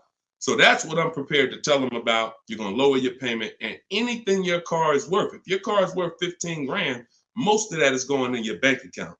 So you're going to pull all that money out, put it in your bank account. You'll lease the new car with little money. So I'm getting ready to drop good news. And I've done this for so many people, right? So I'm preparing to do this for this person. Now I call the bank and I say, okay, I'm calling to get the payoff for Mr. Jonathan Williams, 2018 Audi. Oh, yes, he owes $18,400. That's a problem. So I look at him and I'm like, the bank is saying you still owe like $18,000 on the car. How is that? Didn't you say you had it for 5 years already? Oh, yeah, but you know what? I actually leased it, and then I bought the lease out. This is how I found out this was horrible. It's exactly how I found out. Wait, you bought the lease out? Yeah, I took a loan out, and See, this is the only scenario where you can have a car for 5 years, but because he took a 6-year loan or even a 5-year loan to buy the balance of the lease, he still has 3 to 4 years of payments remaining. I want to let that sink in. 3 to 4 years of payment. He comes in after 5 years. You know what? I've been driving this car 5 years. Let's go. You still have 3 to 4 years of payments remaining because you bought your lease out. It's a horrible idea. It's a horrible idea. If you want to ask a question about any exceptions to that rule, you feel free to ask. I've got a bunch of smart people on here. We got a couple hundred people on here. Would anybody commit to a 9-year loan? Anybody? Anybody willing to raise their hand and say, hey, yeah, I'll buy a car, 9-year loan? Anybody? No, right? So this is what we have to understand. The buying the leases out is a horrible, horrible, horrible idea unless you are keeping it for another 8 years, because all you're doing is buying a used car. Now, the bad thing about that is you don't even have any excitement about the purchase when you start a new purchase, when you bought your lease out. So at least when you buy a used car, it's a new car to you. You've never been in it. It's like, okay, we got a new car. When you buy your lease out, you're already halfway tired of the car. But if you're a short-term person, you're not keeping your cars 8 years, there's no way you are going to keep that car long enough to have it make sense. No way. You've already been in it for 3 years. So what I'm trying to get you to understand is you need to pick a side. The people in the middle lose all the money. The people who buy their cars and keep them 8, 10, 12 years win. You still got to make sure you get a great price on the car. The people who get great lease deals win. Great lease deals, not regular lease deals. Win. There's two sides, but then this middle, those of you who buy your car and then you trade it in 3, 4, 5 years, you're in the middle. You're trading your car in when it's losing the most money in depreciation. You're losing thousands of dollars compared to these other two people. And those of you who are buying your lease out, you're paying too long on these cars that you're not going to keep long enough to have it make sense. You're in the middle, stuck in the middle. Pick one side and stick to it. And the way you do that is to ask yourself, every time you're about to get a car, how many years am I going to keep this car? Very simple. 8 years or more, I'm purchasing. 7 years or less, I'm shopping for great lease deals. That's how you get out of the middle. That's how you win. By the numbers. And I'll show you people throughout the show that you see these numbers don't lie. Go ahead, Dolan, shoot the next one out. All right. Let's talk about the black book and how dealers use it as an advantage to ask higher prices. In what way? Okay. Black book, most consumers are not even aware of. So when it comes to black book is a tool that dealers would be using, if anything, and consumers are not going to be aware of it. Now, when I've never in my life buying a car needed to focus on what the black book says, because I don't focus on algorithms. I focus on offers and bids. Offers and bids.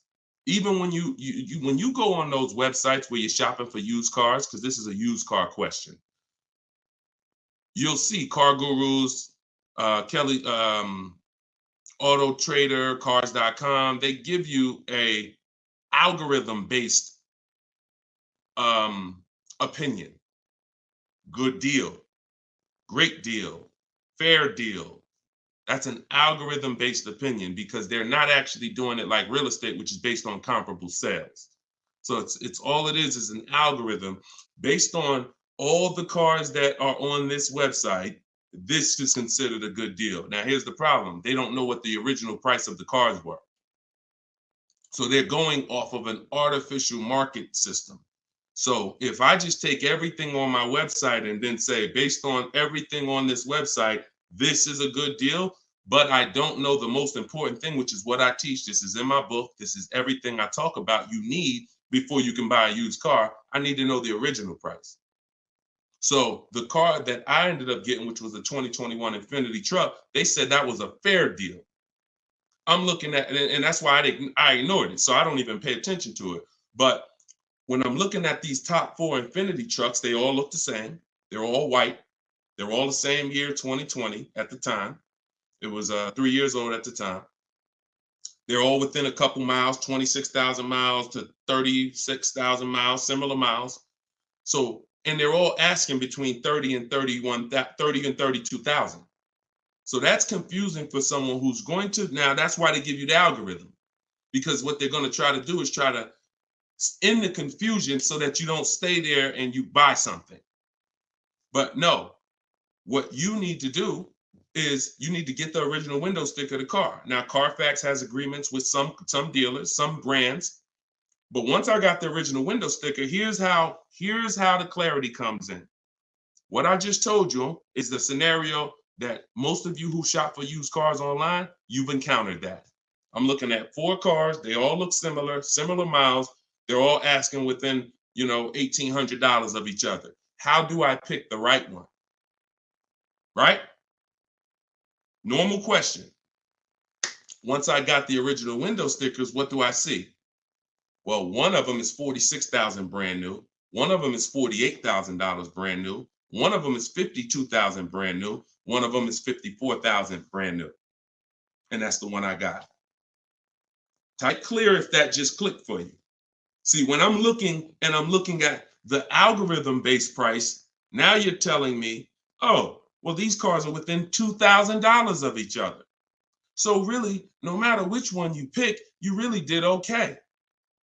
That's what you're telling me based on the algorithm.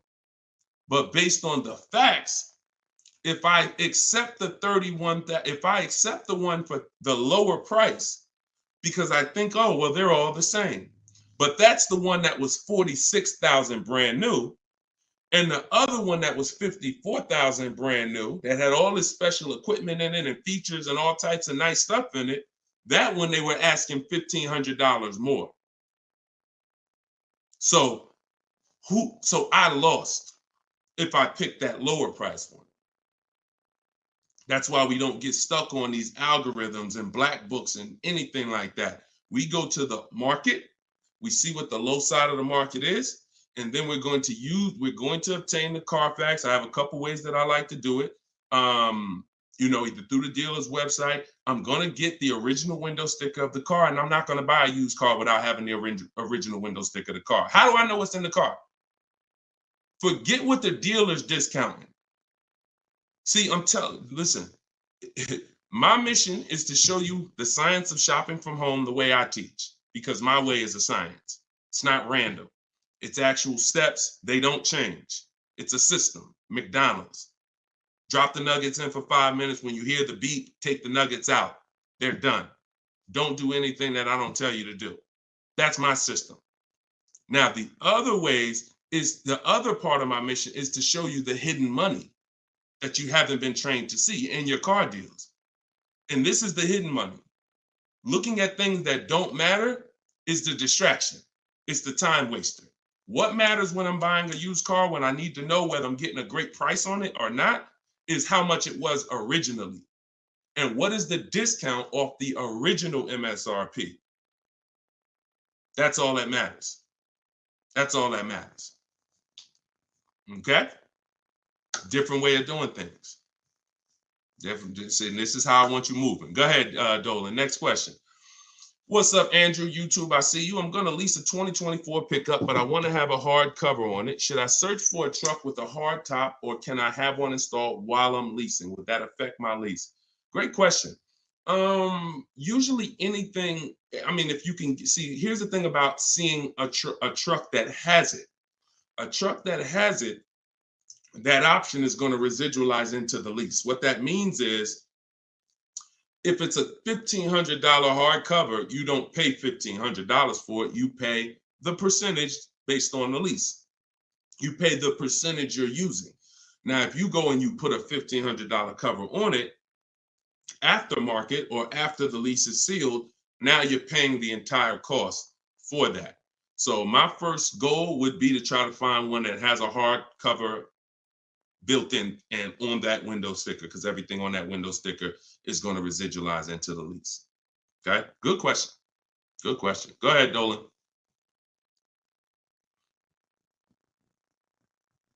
Okay, and we're live, y'all. Just so you know, I know some of you may have seen our broadcast because we rebroadcast these shows all day, but we are live. Today is our Wednesday 12 p.m. show and Eastern time, so you can ask your questions. We'll get through as many of them as we can.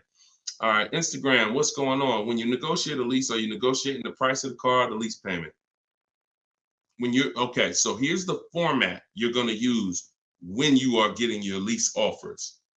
Before you start negotiating, you must have the format you're going to use. Oh, I see y'all running the likes up on TikTok. Every time y'all hear something that you like, if you could just tap the screen, that would be great. And wherever you're at, if you could hit the like button, I see we got 2 likes. That's pretty sad, but it's all good. I'm thankful for the 2 likes on Facebook and YouTube. No, I think that's Facebook. But anyway, a lot of you don't realize how important the like button is, because it sends an alert out. So anyway, we look, now they're running them up on Facebook. I gotta start asking for the likes on Facebook too. All right, so this is the format you're gonna use when you are okay. So let's say I'm purchasing a car, new car, used car. My format is always offers all in, taxes, plates, everything included.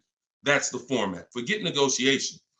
If you have the wrong format, then you're gonna not be strong. You're not gonna be able to have a good, negotiation. So if I say I'm gonna negotiate the monthly payment on a purchase, I'm setting myself up for failure. So we focus on the price of the car when we're buying. With a lease, though, it's different. A lease, the format we follow is, and it's based on the 1% rule.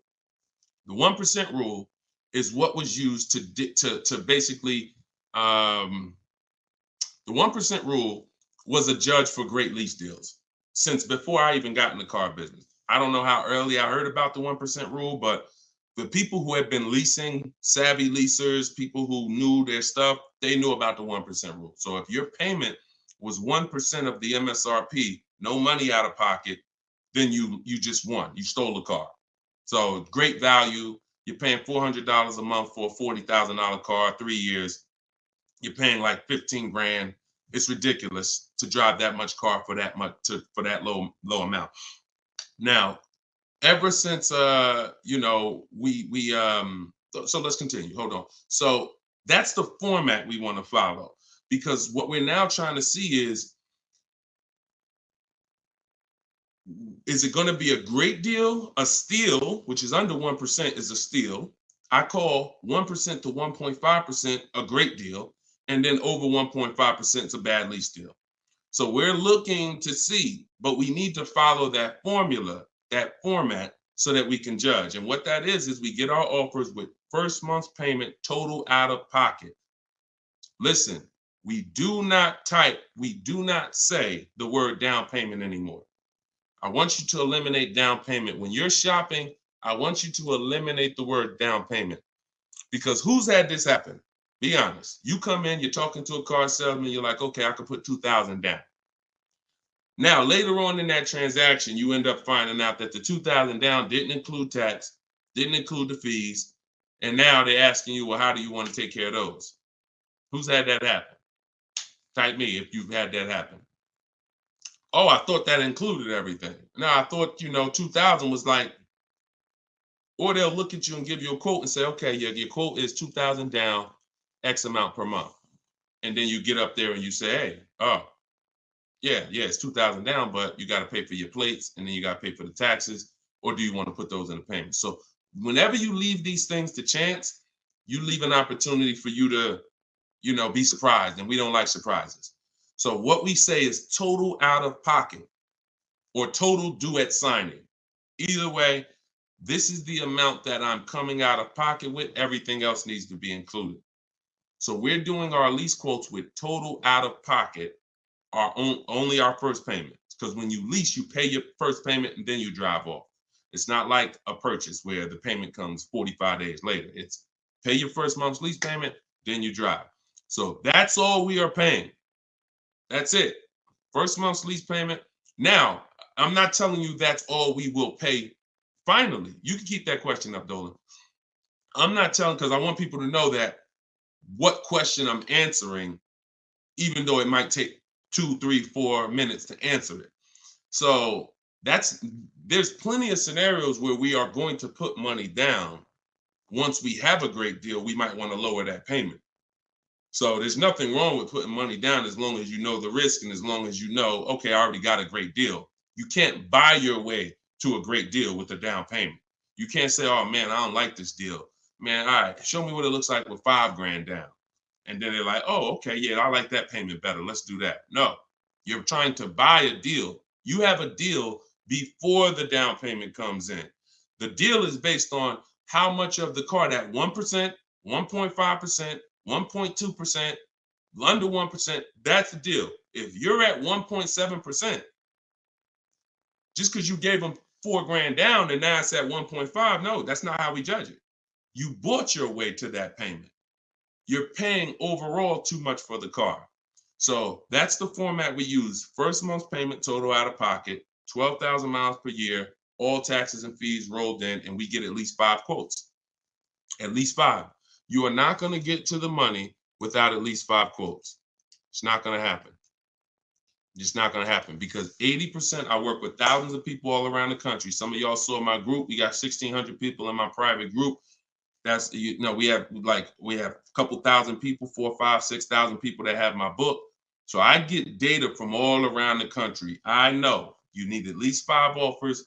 80% of dealers are overpriced. So if you get 4, 80%, if you get 5, 4 of those offers are going to be overpriced in 90% in most cases. And some people go, if they're shopping for a popular vehicle, they may do something like Charles. Charles was shopping for a Palisade. He knows that's a popular truck. He got 10 offers.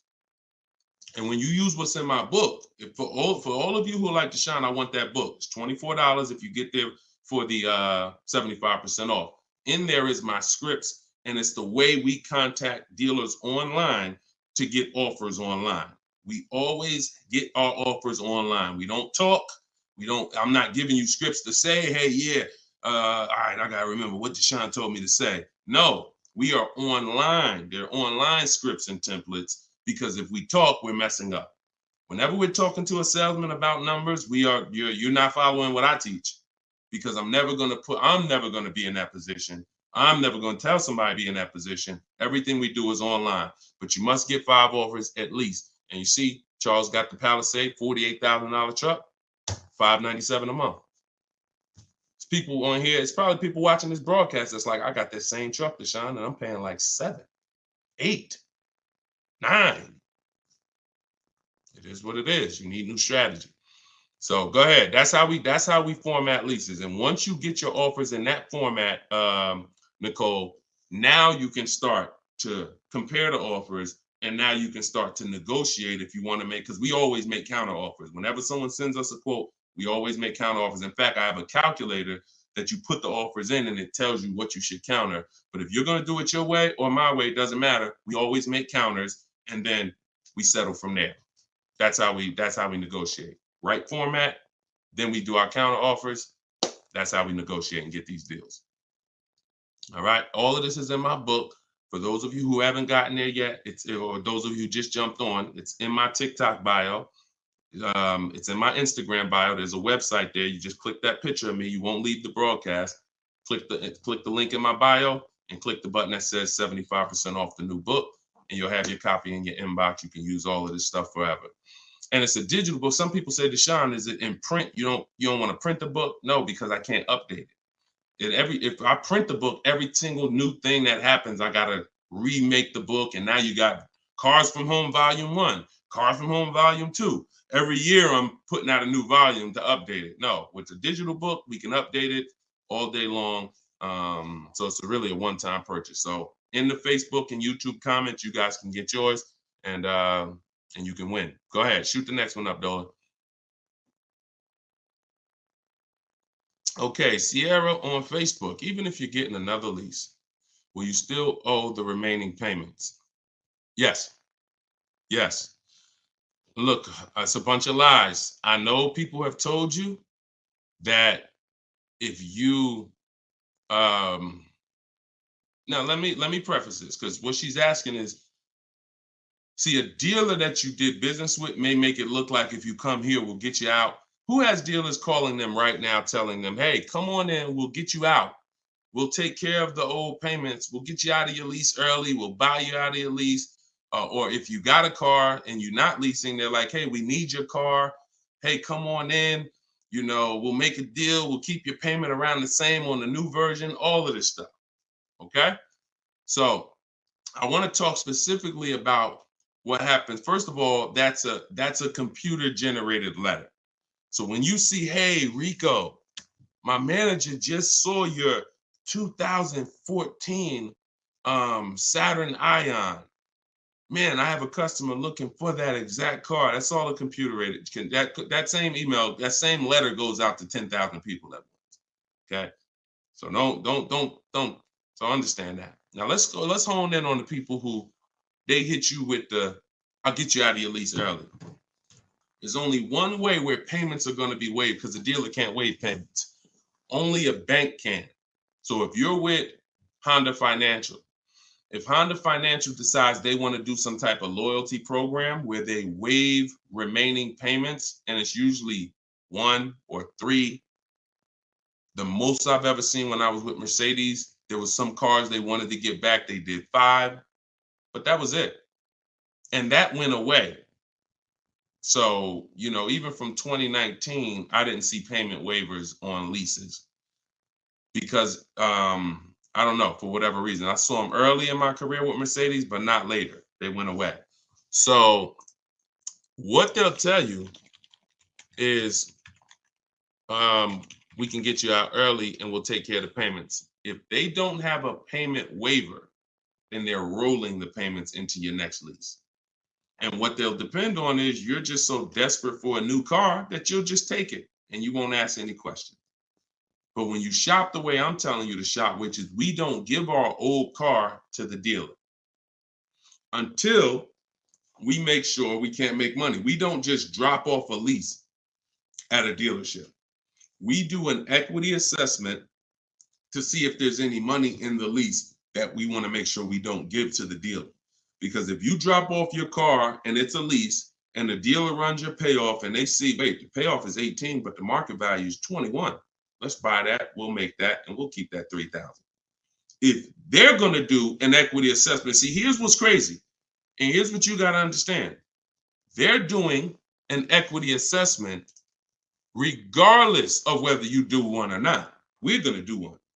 Every single lease that comes in that a person drops off. Why do y'all think y'all seeing commercials now that say we're a lease return center? Bring your leases here. You go on a dealer's website and you see, hey, drop off your lease courtesy, because they know most of the public is not going to do an equity assessment. And if we do 20 lease returns, it's going to be money in 3, 4, 5 of them. So we'll do the other 16, make no money on them, because we'll make $7,000, $10,000 on those 4. We'll make 2, 3, 4 grand a piece on those 4. This is your money that you gave unknowingly. Now, equity isn't in every car. That's why I just laid out that most of the time it's not. But if you drop off your car without doing the equity assessment, which is getting real offers, CarMax, Driveway, Carvana, Kelly's Blue Book Instant Cash Offer, Car Guru Sell My Car, AutoNation Sell My Car, that's 6 offers. We get 6 offers all the time because everything we do is a bid. So if you don't do that, you're now potentially leaving thousands on the table. So when you do that, you're not going to ever feed into the, oh, let the dealer who wrote me a letter say, bring your car in and we'll get you out of that car and we'll take care of the payments. You're going to know if you have equity or not. Now, if you do not have equity, then all they're doing is saying, how can we finagle this, get them out of this car into a new one? Move those payments over. Yeah, they got $6,000 worth of payments left, $3,000 worth of payments left. We're going to move that over to the new deal and we'll get them in a new car. So instead of leaving out, waiting, being patient, and now if you would have been patient, ended your lease and shopped the way I'm teaching you to shop, you'd have got a $500 a month lease deal, $400. But they'll get you out early because you're paying $650 right now. And they'll say, hey, come on in. They'll move the numbers around and they'll say, look, good news, we kept you at $650 and you get to get in another car.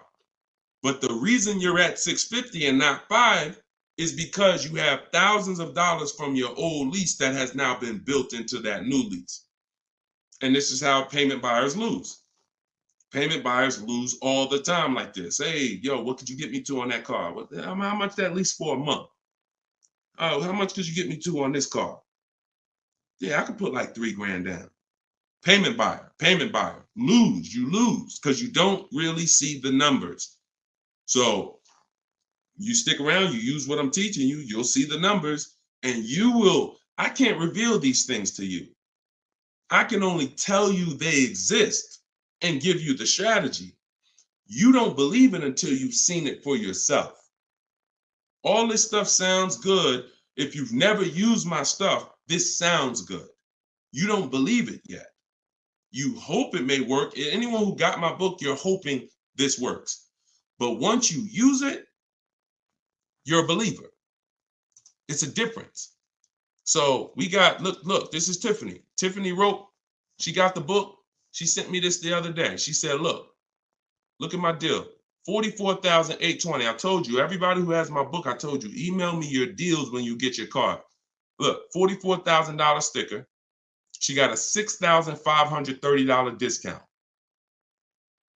And look, I'm not going to read everything she wrote because she's just praising the system. She's praising sitting there, negotiating from home, using the tools, winning. Save more money on this new car, brand new car, than she's probably ever saved on any car. And she never had to go in a dealership to do it. Bids. So she was hoping this would work. She was on this show. If she got my book, she couldn't have been in my life more than a month. We just started the show. So she literally was hoping, all right, I'm going to use this, Deshone. But now it's not a matter of hoping. She knows.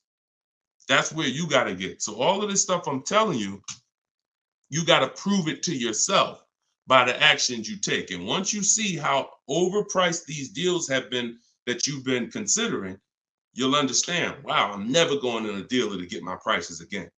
Never. And then that's when you know you've been transformed. Go ahead, Dolan, shoot the next one up.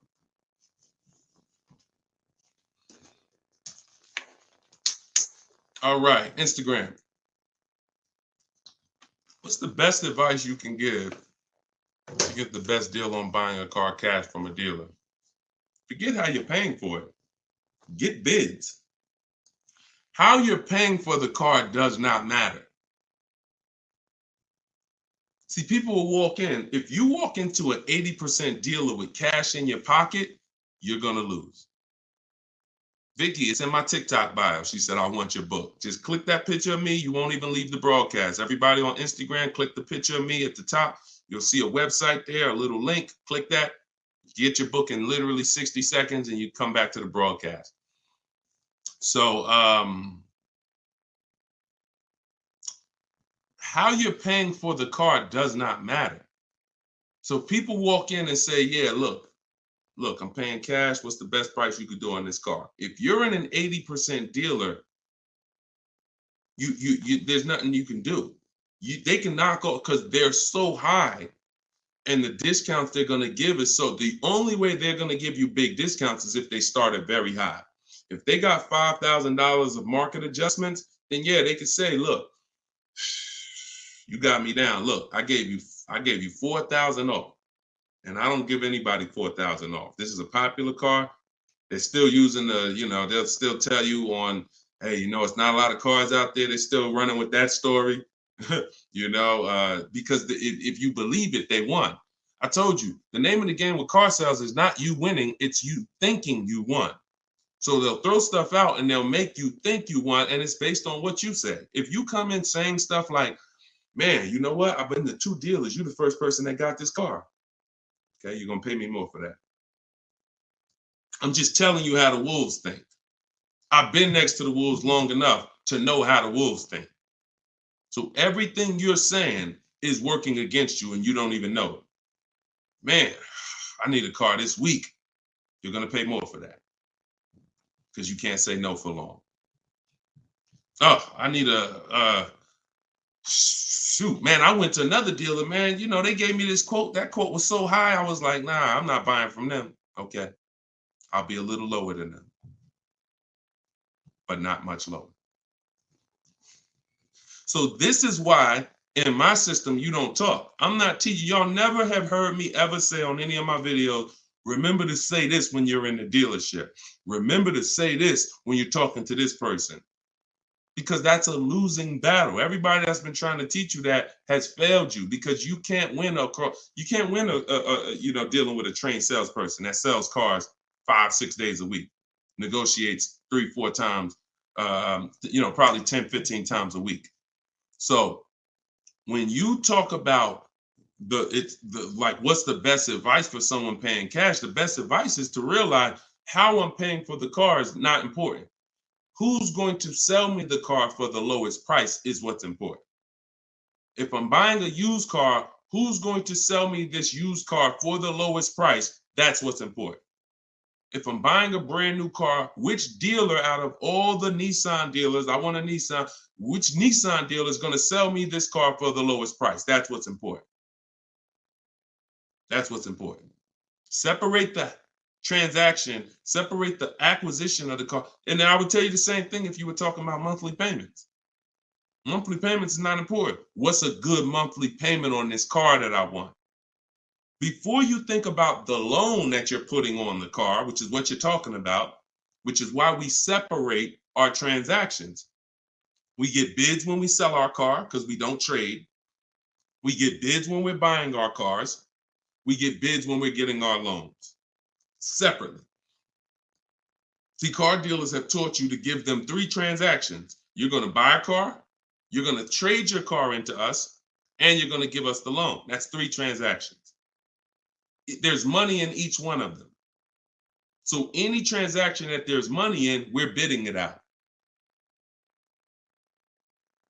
So if you were like, hey, what's a good monthly payment on this car I'm looking for? I would be like, monthly payment is important. The loan isn't important. The dealer who's going to sell you the car for the lowest price, beat all their competition, give you the largest discount. That's what's important.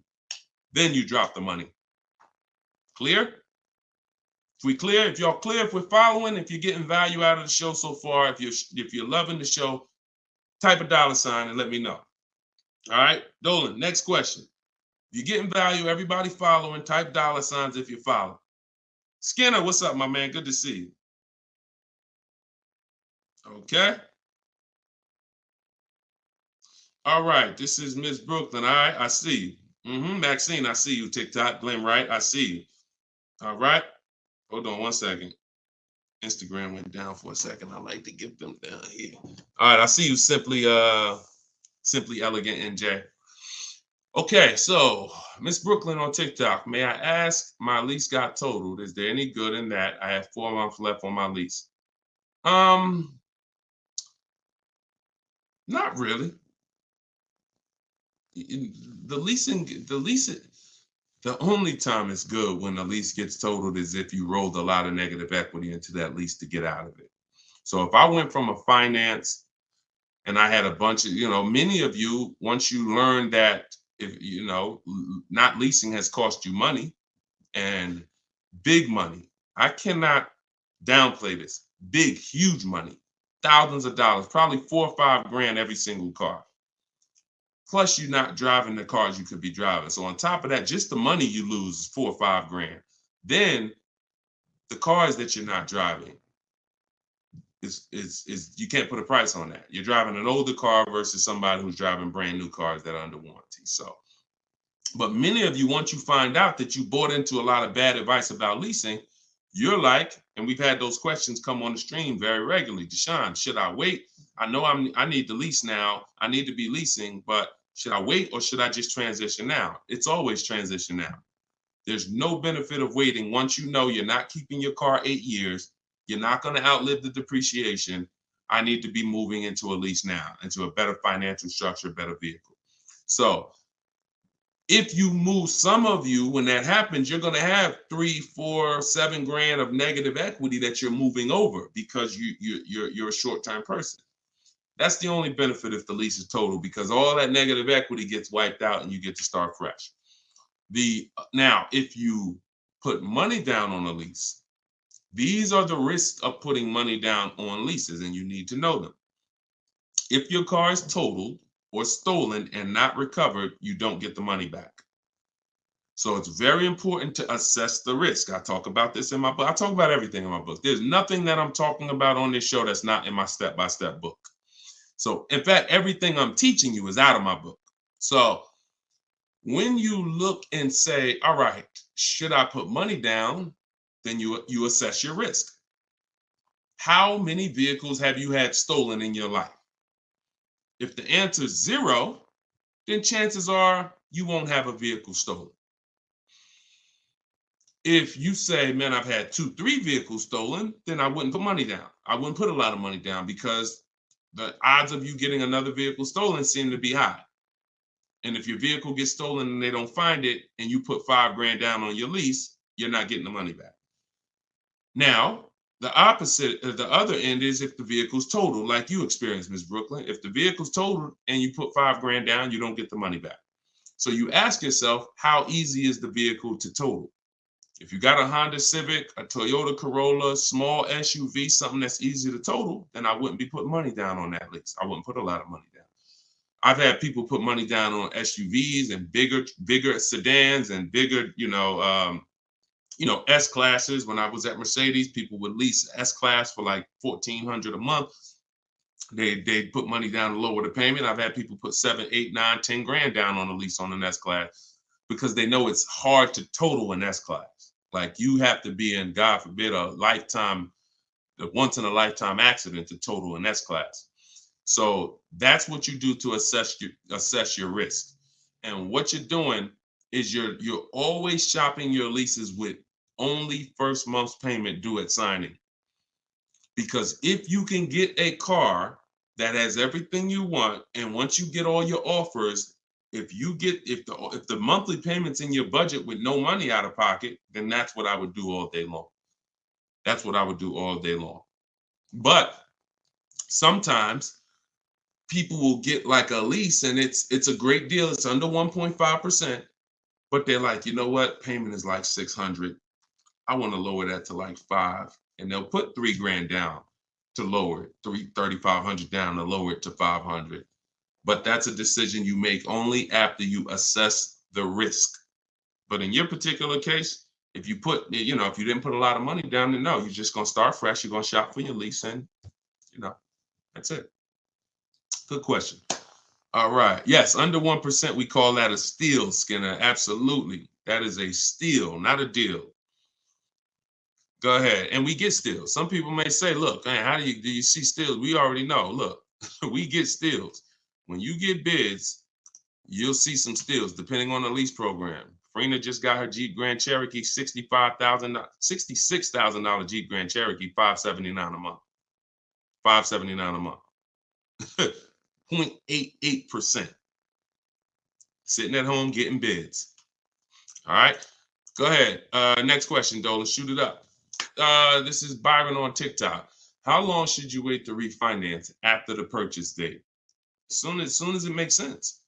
I don't know what your interest rate is, and I don't know how thoroughly you shop for your loan. If you use the bank bidding war, we're letting 15, 20 people run our credit within a 48-hour period. So it only is going to weigh on our score like as one hard inquiry. So if one hard inquiry would have lowered our score 10 points, those 15, 20 inquiries will lower our score the same 10 points when the window closes. So if you shop like that, then no, you're not going to refinance in a month because you shop the market so thoroughly, the potential for you saving in the short term is not going to be there. But if you didn't, then yeah, you might be looking now and see that there's people who can refinance you for a lower rate. But again, the reason I don't like doing that, if you just got the car, because now you're talking about, potential more hard inquiries. But what are you going to do? If you think you could get a lower interest rate refinancing, I go online, type in refinance car loan online and see, I think Lending Tree, Nerd Wallet, they have a couple resources that they recommend, and see if you can save money. I'm refinancing if I could save money, if I could drop, because look, on a $30,000 loan, if you got $30,000 that you owe, if you could drop your interest rate by 1 point, that's probably $1,000. So, I mean, if you're not taking the shopping of your interest and your loans, that's why we bid this out. In my book, not only, and I have a section when I send it, it's called the Bank Bidding War. So I haven't combined it into my book yet. But for those who are financing, I'm going to restructure the book. Again, another update coming of the book, because that's what we do. And I'm going to add the Bank Bidding War to the book. But I don't want you, if you go online and you see that you can refinance and you can drop your interest rate, then do it. But I always tell people, don't just take a long loan, because what they'll try to do is tell you and what you can fall for. Because if you just get hung up on the monthly payment, they'll tell you, well, if you take a 5-year or 6-year loan, refinance it to 6 years, your payment goes from $490 a month to $350, and you're like, okay, give me that. But if you've already been paying for a long, for a year, now you refinance for 6 years, now you got 7 years. So you want to look at the total amount. So here's the rule of thumb that I like to follow. You can use it if you want. You're free to do what you want, but I think it's a good rule. You refinance and you take the highest payment you could afford at the new low interest rate. So if you could afford the 500, no problem, then take the 500. That might be 4 years. If you could afford, don't go to the lowest payment. Go to the highest payment you could comfortably afford, because that's going to give you the shortest loan. And then, other than that, that's it. That's it. Go ahead, Dolan. Kevin from Instagram, what's going on? Does your credit score guarantee you a great deal? No, absolutely not. There's tons of people for the last 3 years. Strategy guarantees you a great deal. Strategy. We get below market deals. There's no one using what I'm teaching. There's no one using what's in my book that's following my strategies and that's not getting below market deals, because we see the market. You can't get below market deals if you don't even see the market. How you going to get below market deals? You got one offer. You got 2 offers. You get what I'm saying? How do you know what the market is?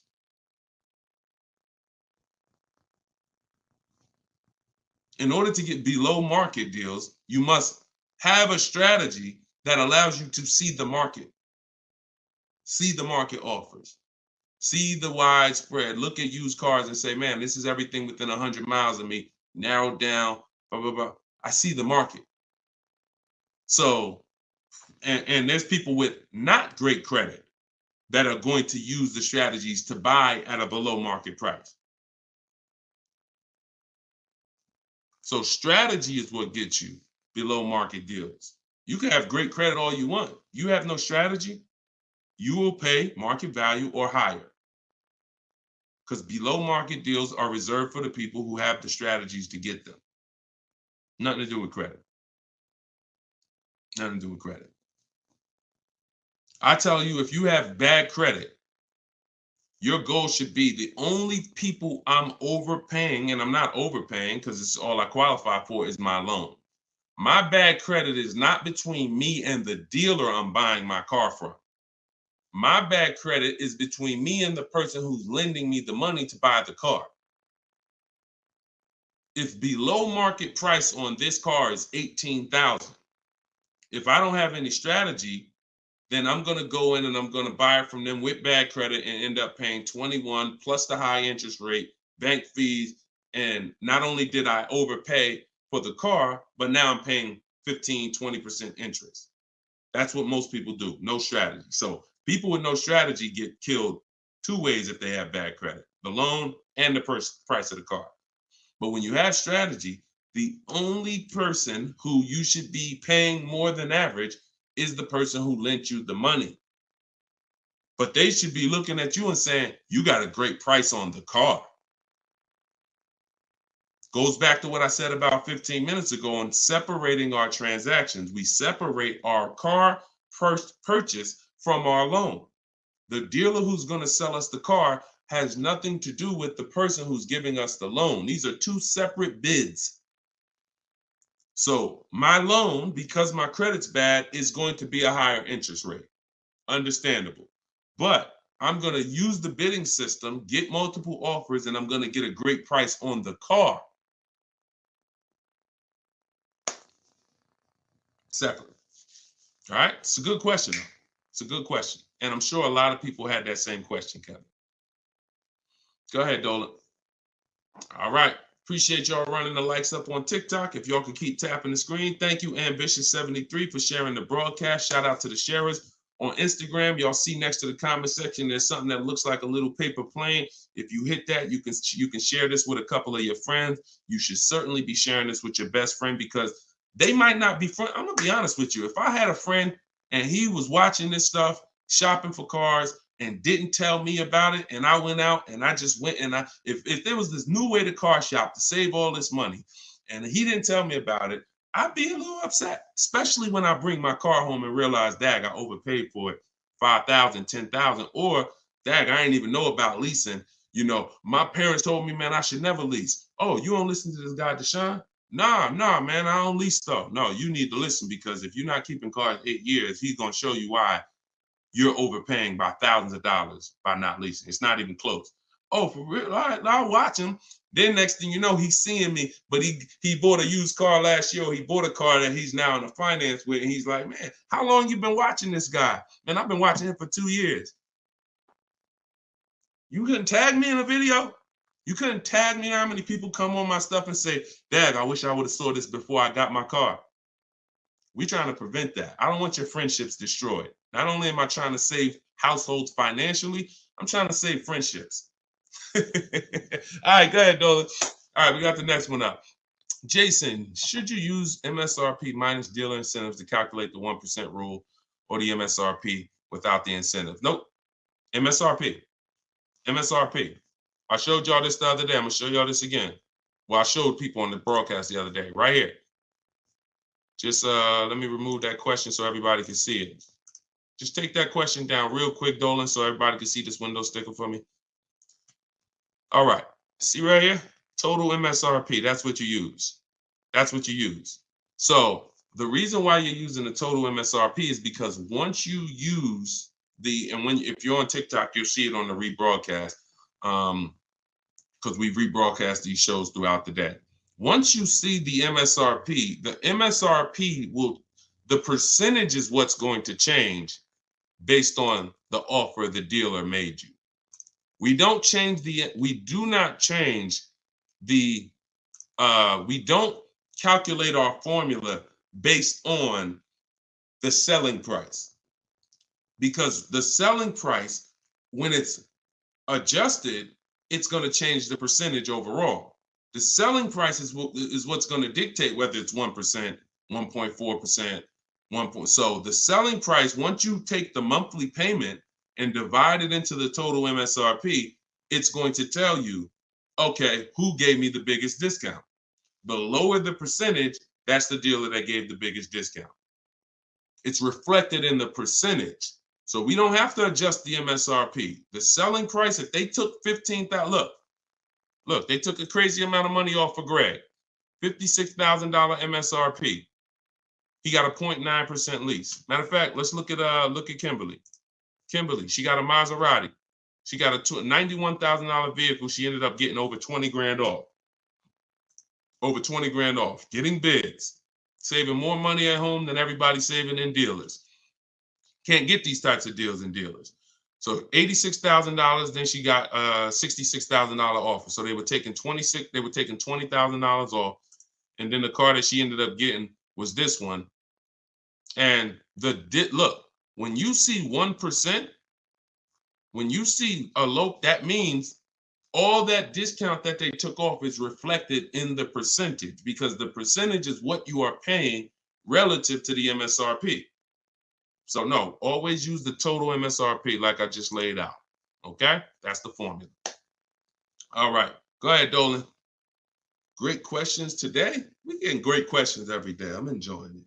I'm enjoying it. TikTok, do you have to repurchase to get the book updates? No, you don't, Youssef. That's why it's a digital book. Example, Room went out of business a little while ago. Room used to be in our bids. When we sold our cars, the equity assessment, Room was in there. When we bought a used car, Room was in there. So they were in our bids for the marketplaces and for our selling our cars. They went out of business. I went right into the master file, updated it. That's why when you get your book, an email is sent to you with the master file.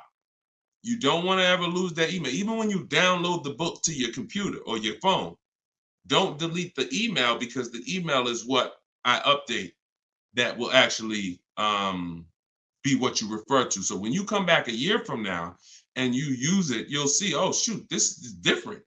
Yeah, because we update this. So yeah, once you get it, that's why it's a digital book. That's why I didn't print it. And if I would have printed it, I could have, made more money probably, because I could have just said, hey, all right, y'all, a year from now I'm on here. Okay, so we had a lot of changes last year. This coming with our business, and now this new tool exists, and now this. So now this is Cars from Home Volume 2, and you can get it right now, but that's not the mission. So, but there is probably going to come a point where I'm not doing the 75% off anymore. I know that's our welcome offer.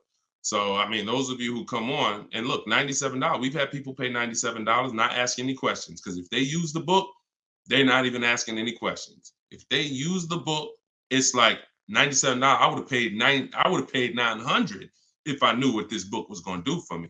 So they're not hung up over $70-something difference. But I will at some point probably do away with the 75% off offer once we really launch and get enough books out there in the marketplace. So, but for now, you can get yours for 75% off in my TikTok bio and my Instagram bio. It's my new digital book, Cars from Home, 7 Steps to Saving Time, Money, and Avoiding Dealers. Here we are on Goodreads. Thank you to everybody who's reviewed the book. And if you haven't reviewed the book and you used it, please go to Goodreads and add to our 5-star reviews. I appreciate you. And then we have a comment in YouTube and Facebook in the comment section where you guys can get yours, or go to deshonsbook.com. Get your 75% off before the timer expires. You got 30 minutes. All right, go ahead, Dolan. Valerie on Facebook. In leasing cars, can I do personal modifications? Great question. I'm an amputee. I have to drive with my left foot, so I need a left gas foot accelerator installed in order for me to drive. Can I do that modification on a lease car? That's a great question. Anything that can be restored back to factory, then you can do it. Like if you are going to, now you tents, they don't require you take off tents because some people like, that's a serious question. Can I tent my car on a lease? Sure. They don't usually sweat tents. But things that really like are changing the makeup of the car like this, it depends on if this is removable or not. If it's removable, then of course.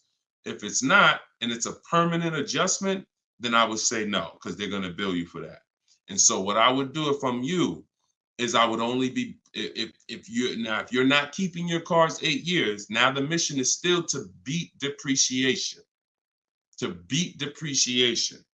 So you don't want to buy a car, especially you, because you're making a custom update that will lower the value of the car. So whatever car you buy, Valerie, let's say your car's value would have been like this, going down over a 3 or 4 or 5 year period. Because of this adjustment you're making, it's going to go like this. Because if that update that you're making can't be removed, then you lower the amount of people who are interested in that car when you go to resell it. So what I would tell you, if you're not keeping cars 8 years, then you should only be buying pre-owned cars. That's going to be your smallest losses.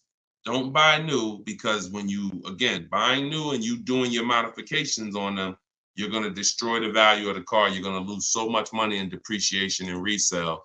So I would only be shopping for a used car if I'm you, unless there's a way for you to remove the modifications once you do them. Even if it costs you $1,000 to remove them, you're up, because the amount of money you're going to lose by doing that type of modification. I say the same thing to people who like to put, big exhaust systems on their cars.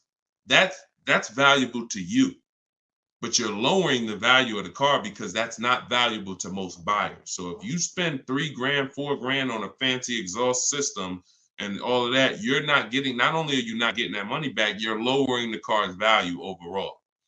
So in your particular case, that's what you do. See if you can pay to get that car restored back. I do that all day long. And then I would lease. And before I turn the lease in, I would pay the money to restore it back to stock. Okay, that's a couple options, and you choose what works for you. Okay, all right, good question. All right, trying to buy the book. Link to the site is not loading. Just go to deshonsbook.com. Deshonsbook.com. And you can spell my name out. You can open it in the browser. I'm not sure why we got a lot of people that go to TikTok and get their book. So I haven't heard that. But if you're having issues, then don't let small obstacles stop you. Just go to deshonsbook.com and get your 75% off. Okay, this one is from YouTube. Is it better to get a loan from a bank that you choose, or is it better to use dealerships banks? We get bids. So I created a process called the bank bidding war. Now, there's so much money in your loans.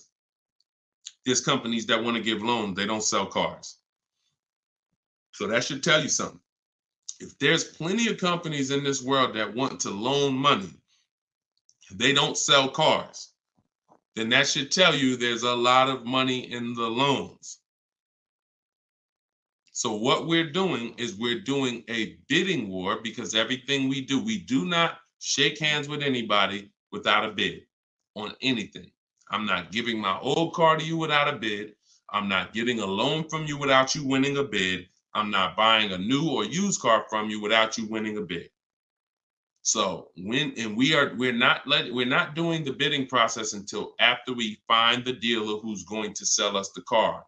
Once we find the dealer who's going to sell us the car, won the bid, one dealer who says, okay, I beat all my competition, now we're buying from them. We are going to lock up that car with a deposit, and we're going to go home and we're going to start the bidding war. So the bidding war is 3 rounds. It starts before we look for the car, because we want to see if there's any special interest rates. So if I'm shopping for a car, round 1 of the bank bidding war, this is also in my book. And as I said, when you get your book, you'll actually see I'm sending you 2 files. I'm sending you the book. I'm sending you the bank bidding war blueprint separately, because I haven't added it to my book yet.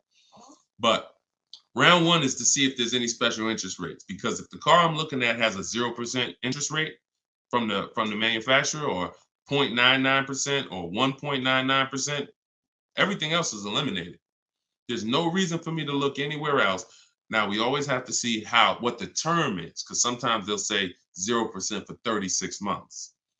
That's not going to work for most people, because that loan is going to be too short. Payments would be too high. So we got to look at the term. But if we see they have 1.9% for 60 months, or 2.99% for 72 months, this is really going to, no bank or credit union is going to beat that. So that's round one. Now, most vehicles are not going to have that. So then we do what we just said. We're getting the bids. We're finding a dealer that's going to sell us the car for the lowest price, win the bid. Once we do that, we lock our car up with a deposit. We come home. That's where we start the bank bidding war process. So we're going to go online. We're going to call our bank, our credit union, do all these offers, let all these people access our credit with a hard pull. And then we're going to get the bids in round two. Whoever gets the lowest bid, they win round two. Then we call the dealer and we say, hey, this is what I got. If you guys can beat it with one of your banks, I'll do the business with you. That's simple. That's the bidding war. And see, when you do bids, when you follow my process, you eliminate any buyer's remorse. There's two types of buyer's remorse. You bought a bad car, so we have boundaries that we use to not buy bad cars. But then the other buyer's remorse is I overpaid. And not even I overpaid, it's the wondering if I overpaid, that mental torture. And some of you have had it the day you drive off the dealer's lot. Yeah, you think we should have did better? You think I should have asked them for another 1,000? I feel like I should have at least asked them for another 1,000. Yeah, I feel like this. You think the interest rate is okay? Mental torture, buyer's remorse, early buyer's remorse. That's eliminated using what I'm teaching you. When you get bids, it's guaranteed.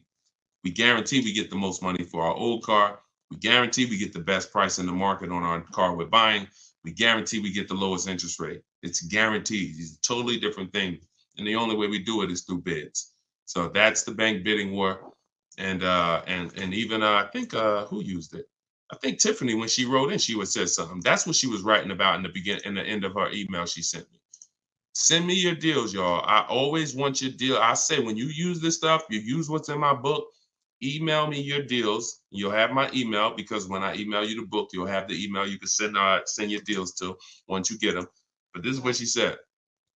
She said, we received a check from our credit union, $41,000. We let them know we had a check, but their finance person, look, straight out my book. But if their finance person could get us a better rate, we would go with them. The dealer bought us a better rate, half our interest rate. But the bank they chose wanted $1,500 down, so we said no. So that's it. So she took round two of the bidding war, came in and said, look, if you could beat it, you got it. They said, okay, we could do half the interest rate, but you need money down. Okay, no problem. That doesn't work for me. So that's in control. That's like, okay. And there's going to be some scenarios where the dealer says, look, I can't beat it, but I can match it. And in which case you save all the paperwork. You don't have to go through that with the bank. So, and it's the guaranteeing of knowing I got the lowest rate in the market, because I had 15 banks competing, not one dealer who was shopping it. So total different thing. All right, y'all. I see we got a lot more questions. Shout out to the sharers. I see some new followers. If you haven't already, subscribe on YouTube. We got some new things coming for YouTube very soon. Some things that's going to help organize the show and help you reference things and see questions and break them down so you can actually reference your question. So YouTube is what allows us to do that. But we're live on all 4 platforms when we do the show. So whenever you see the banner above me, you know we are, we're replaying it. You can tell your friends about it, because some of you can't make the whole show. You got to go to work, or your friend, you can tell them any time of the day. We're usually rebroadcasting these shows, but the banner also will show when we're going to be live. So the good thing about it is, you see in the banner, we'll have the live shows, so you can actually see when we're live and you can join us. So this has been our 12 p.m. show. Everything we taught today is out of my new digital book, Cars from Home, 7 Steps to Saving Time, Money, and Avoiding Dealers. You can get your copy for 75% off for 30 minutes. If you visited the website, the timer started. So once you visit, that timer started. Once it goes to 0, the price is $97, which is still a great price. But if you haven't been there yet, you can get your copy for $24 at 75% off in my TikTok bio, in my Instagram bio, or pinned in the YouTube and Facebook comments. And we'll put the banner back on here for those of you who are watching us on TV. You can just scan this with your mobile camera and you can get your 75% off. But great job. Listen, great questions today. Make sure you are sending me your success stories so I can bring them onto the show, just like Tiffany. If you haven't already, go to goodreads.com and you can post. We just got another review on goodreads.com. So add to our 5-star reviews. Tell us your story so that we can keep getting this message out and the people who want to learn strategy can keep getting it. All right. Always a pleasure. God bless y'all. I'll see y'all on the next stream.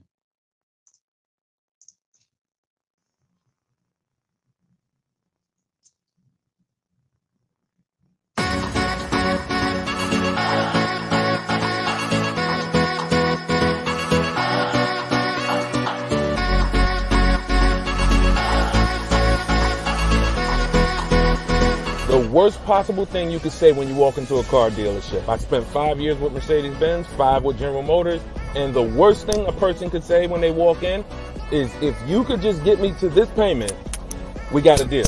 So your loan's probably still like 19, which means you got to pay to get out. You're upside down. It's called negative equity.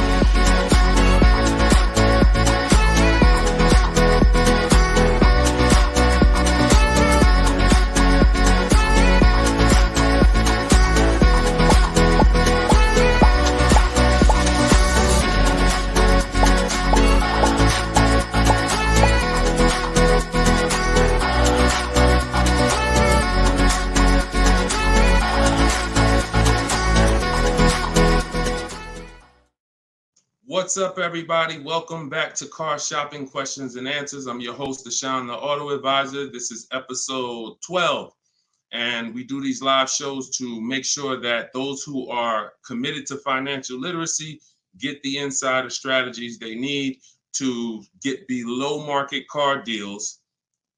And the only way you're going to do that is by using strategy.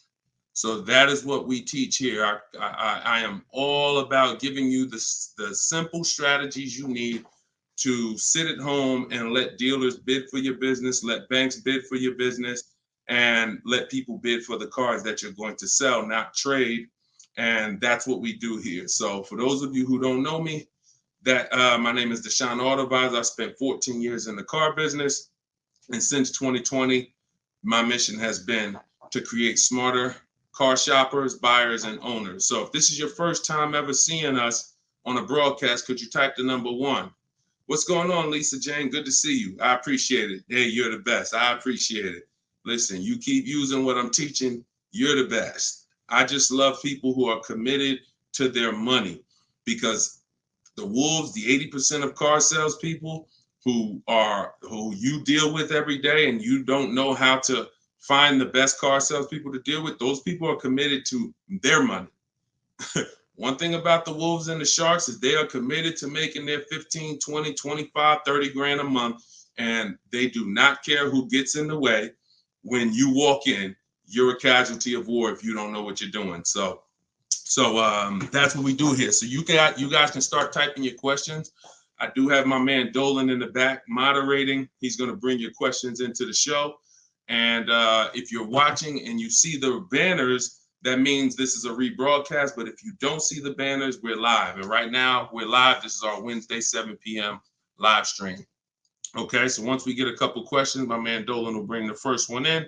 We'll get the show on the road. But the simple housekeeping, for those of you who don't know, I am the author of the new digital book, Cars from Home. We're rated 4.94 on Goodreads.com. Thank you to everyone who's reviewed the book and used it. I want you to email me your deals when you pick up your cars. See, what I want from you guys is to be excited about the deal. Right now, most of you are ashamed of your deals. So that's just a fact, because you wouldn't email. And I'm not in the business of telling people they got bad deals. But once you start using what I'm teaching you and you start getting bids and shopping the easy way, you'll love to share your car deals. You'll be sharing your car deals with anybody willing to listen. And that's what I want. Okay, so As part of our welcome launch, you can get your copy of Cars from Home, 7 Steps to Saving Time, Money, and Avoiding Dealerships. It's 75% off in my TikTok bio for 30 minutes, in my Instagram bio for 30 minutes, or if you're on YouTube or Facebook, you can click the comments we have pinned for you and you can get your copy for 75% off. You won't pay the normal $97. You'll get it for $24. So Dolan, if you could, matter of fact, I'll throw the banner up. Dolan, you could throw the first question up and let's get the show on the road. Okay, this one's from TikTok. Miss SPM Clark, how are you? Is it a good time or season to buy a vehicle? That's a great question. Is it a good time? And whenever you hear a question that you like, that y'all running the likes up on TikTok already. Shout out to everybody tapping the screen, running those likes up. I appreciate you all. That's a great question. Is this a good time or season to buy a vehicle? There's no bad time. I'm going to tell you why.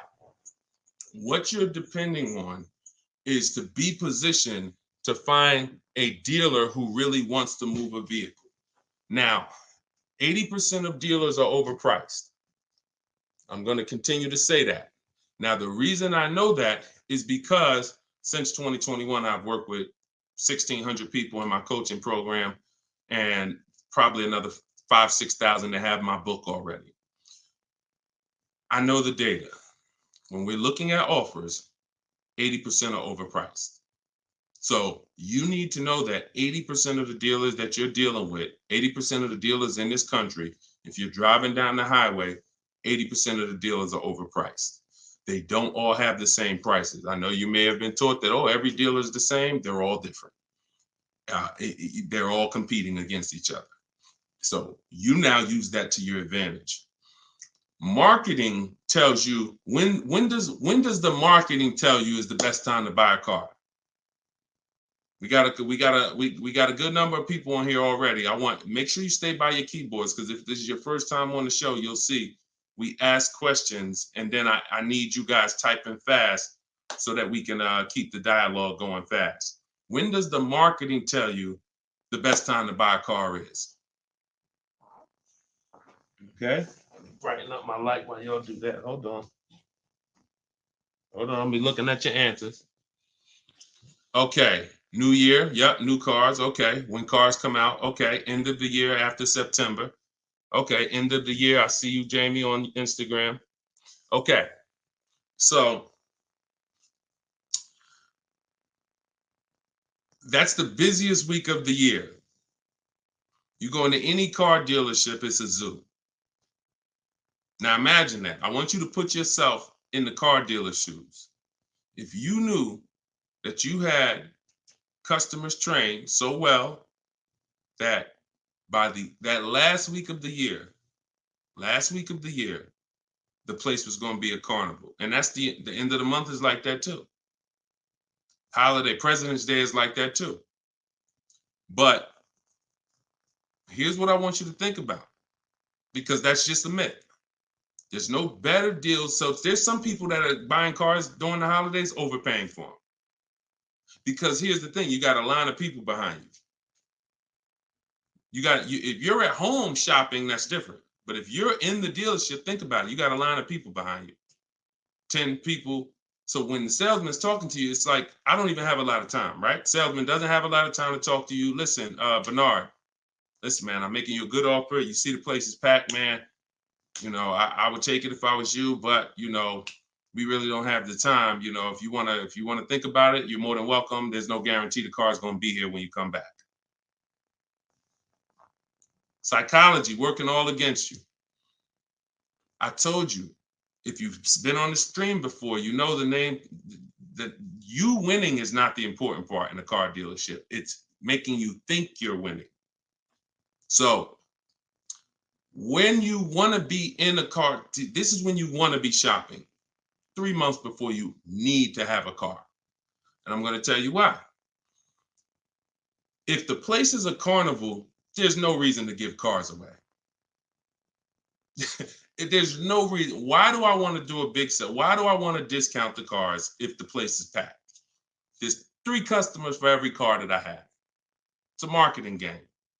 Now, the opposite is true. You got to think about this. On the 3rd of the month, when the place is empty, 10th of the month, dealers looking at that. I remember we used to look at our numbers, right?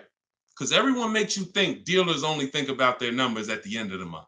Go at the end of the month when dealers want to hit their numbers. Don't you think dealers want to hit their numbers on the 10th? Don't you think if we have to sell 250 new cars and we look on the 10th of the month and we're like, oh, we only got 70 cars sold. We're not pacing good. We look like we're gonna fall. We only got 50 cars sold. Oh, this is a horrible month. Anybody who sends in an internet inquiry they're like, oh, look, we're behind. There's not this magic thing where it's like every month at the end of the month, the last 3 days, dealers are pushing to hit their numbers. Some dealers hit their numbers 5 days before the month is up, 3 days before the month is up, which means you come in at the end, we already hit the numbers. But again, it's a game of psychology. So what I'm teaching you is to understand, I was in that game for 14 years. I was very good at playing the game.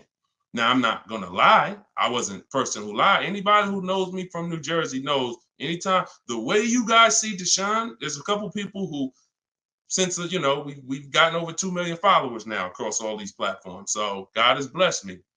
But there are people who know me. They dealt with me. And when they see my videos, what they say is, the same way he is in the videos is the same way he was in the dealership. Nothing changed. Some people are like, oh, I'm online now, I'm teaching. And then it's like, they got a bunch of people out there that's like, no, that's not, he changed when he went online. The same way I was in a dealership teaching people about numbers, about leasing, don't buy your lease, all of this stuff that I'm teaching in the stream is the same way.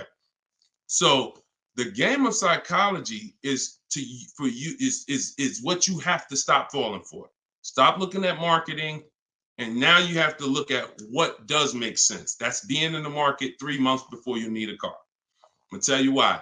If your lease is up in a month, that's good because you can extend. So I always tell you, start shopping when your lease is up when you got one payment left. That's good. Start shopping your offers because if worse comes to worse, you can extend the lease for free and you can buy yourself another month or two. You want 3 months because here's what happens over 3 months. Lease deals change if you're shopping for leases. Offers and incentives change if you're shopping for cars that you're buying. If you're shopping for a new car you're buying, you can look so here's an example. Let's say I'm looking for a dark blue, Kia Sorento, right? For example, if I reach out to them, something I teach in my process is we have 2 dates. 2 dates. Those of you who have my book know this. Some of you have seen it in my free social media videos. 2 dates. As soon as date, no later than date.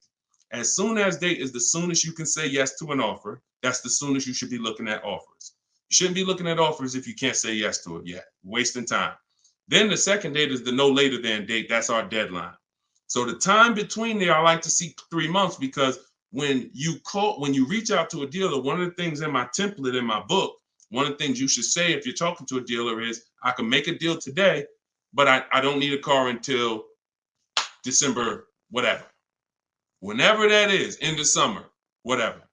Because the time in between that is your leverage. That's the time where you could say no. That's the time where everyone else who's going in the dealership, the way everyone else shops, they're going in desperate. Oh, I need a car today. I need a car by Friday. All of the stuff they're saying out their mouth that's going to make sure they pay more because car sales people hear that stuff. And so you're not saying that. You're saying, hey, if you got a blue one and it's not going to be here for 8 weeks, I'm interested in that. See, they can't present that to these other customers that are there desperate mode right now. That car that 8 weeks away, can't present it. So inventory changes on a month-by-month basis. Incentives and rebates change on a month-by-month basis. I'm gonna tell you the biggest thing though. Let's go to used cars. Price trends change on a month-by-month basis. So when we go to shop for used cars, we always have on alert so that every single new car that hits the inventory pops up on our phone, in our email. Everything I'm teaching you is in my book. Now, I don't hold back. You can get it any way you want. You can get it on the stream. You can get it on my videos. You can get it in my book if you want it all in one spot. But so when we do this, everything new is popping up. We can see the price changes. We can monitor the price changes. But the biggest thing is when a dealer needs a deal, you're positioned. Let that sink in. I just gave you a scenario a couple minutes ago of how it looks when a manager comes in and says, all right, y'all, we got to have a meeting. Okay, y'all, it's the 10th of the month. We only got 50 cars out. We got to sell 250 cars by the end of the month. We're way behind. Anybody who is real, that's what we call a real customer, a real buyer. Get them on the phone and see if they're open. We're not turning away any reasonable offer today. Now, for those who are desperate, need a car today, need a car this week, those people been going. They're never going to get these phone calls, very rarely, because they're moving so fast. You position. You in their email. Tom knows Sparta is been emailing me. He told me he doesn't, or she, I can't tell if it's, I can't tell by your name, whether you're a man or woman, but let me see. Sparta, hey, I know I couldn't get to your offer before. You still open? Yeah, thank you. What you got? Position.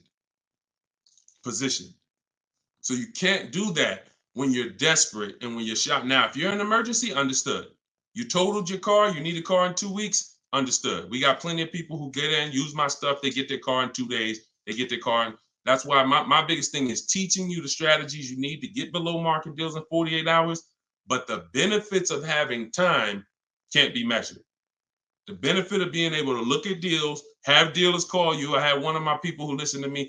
He had a Kia Telluride. The general manager called him the last day of the month and said, look, if you could get this done today, I'll take $5,000 off the price.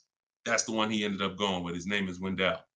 So I don't say there's a best time to buy a car because I've seen deals at the beginning of the month. I've seen below market deals at the end of the month, non-holidays, holidays. I've also seen people overpay with no strategy at the beginning of the month, the end of the month, the holidays. So you get what I'm saying?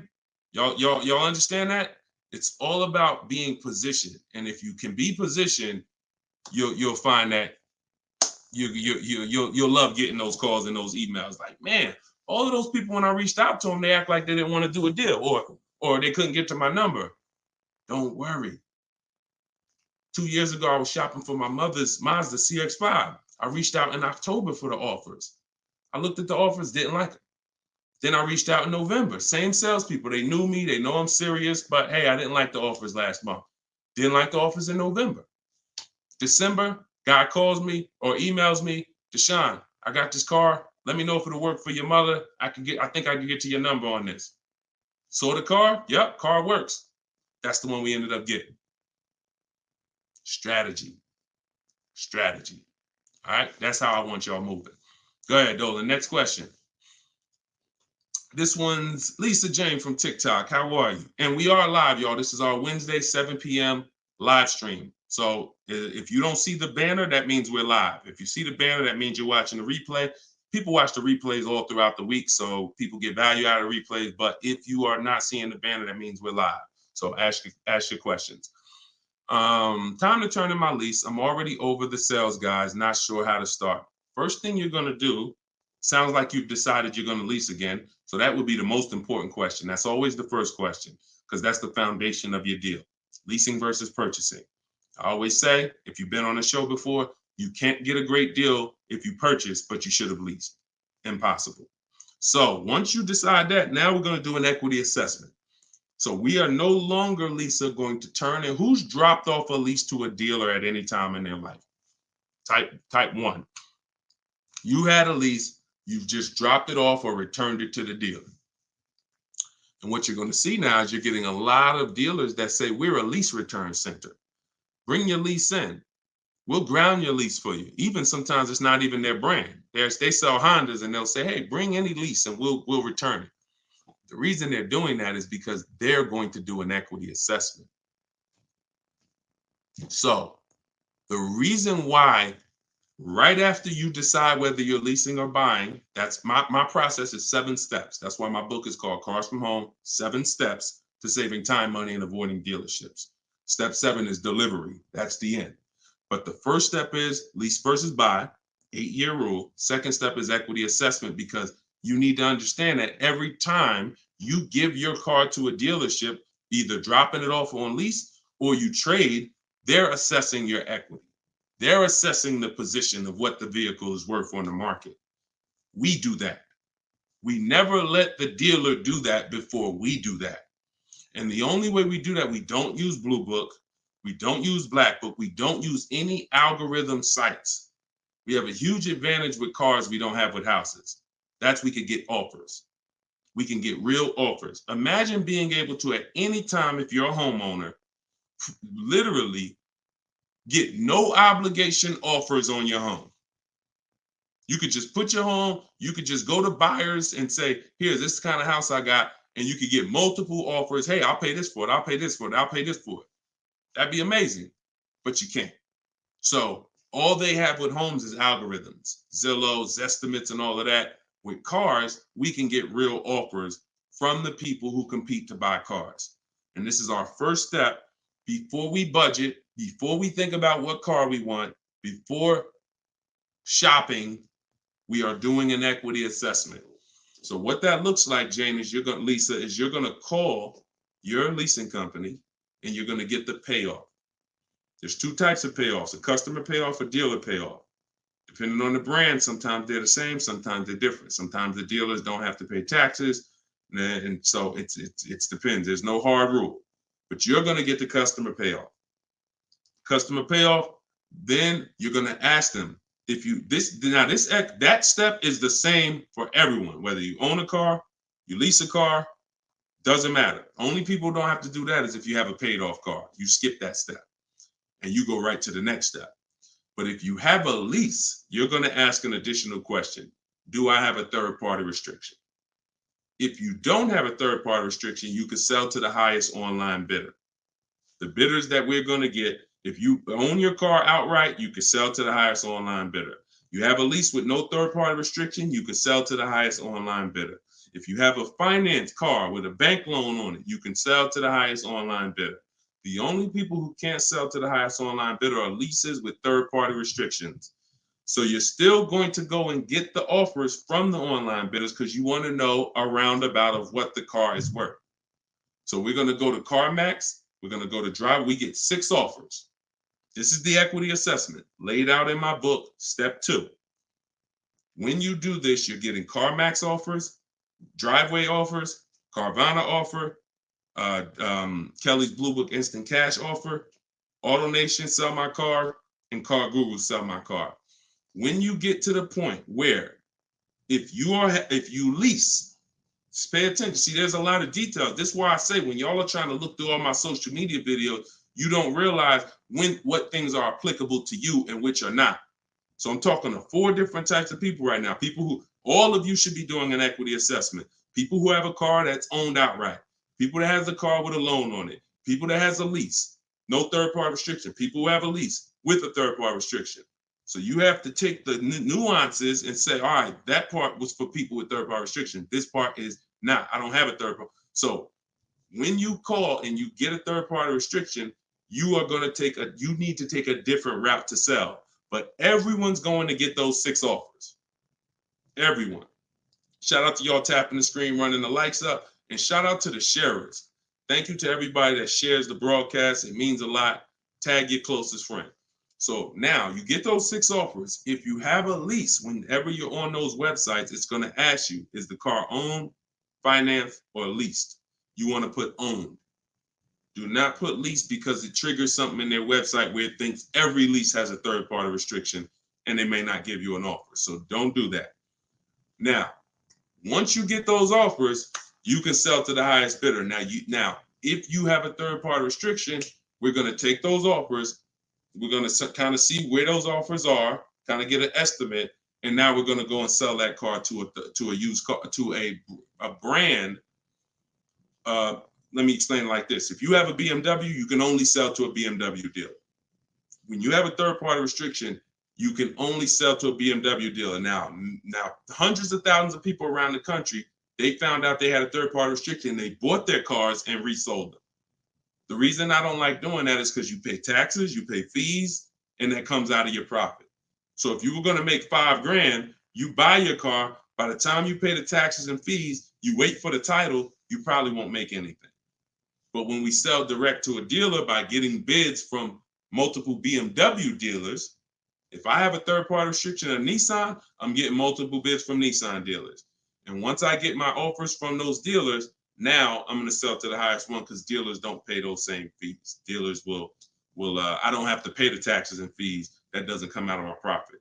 So we've had people who sell direct to the highest bidder online, depending on their situation.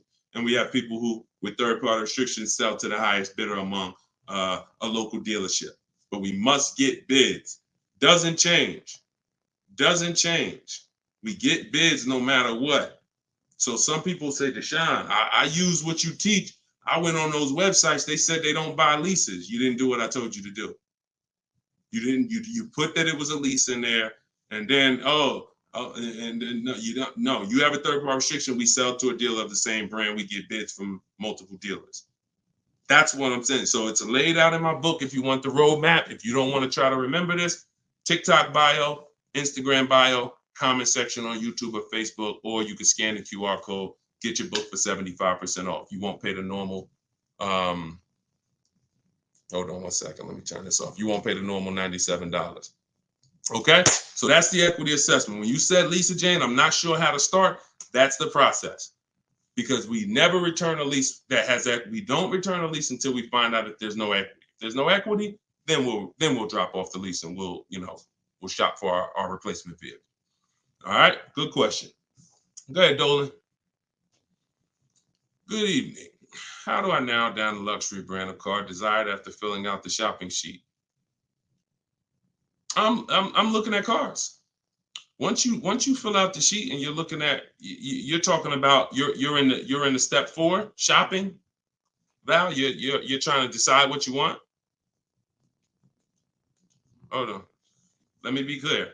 If you're in the phase where you're trying to decide what we want, we see in step 4 we have a whole process, a whole step that's called shopping, not buying. See, you need to clearly separate those two things. See, what happens when you mix shopping and buying, you go in to look at cars. If you're looking for a new car or a lease, you go in, you're test driving cars, and then you sit down, you start talking numbers. You mix the two. Shopping is deciding what you want. That's going in test driving. That's taking the kids, making sure they have enough leg room. That's doing everything to make sure. Test driving, 15, 20-minute nice test drive. All right, comparing the features, going to drive the Honda. Then I'm gonna drive the Kia. Then I'm gonna go drive everything I'm interested in. I'm not talking numbers with anybody. That is shopping.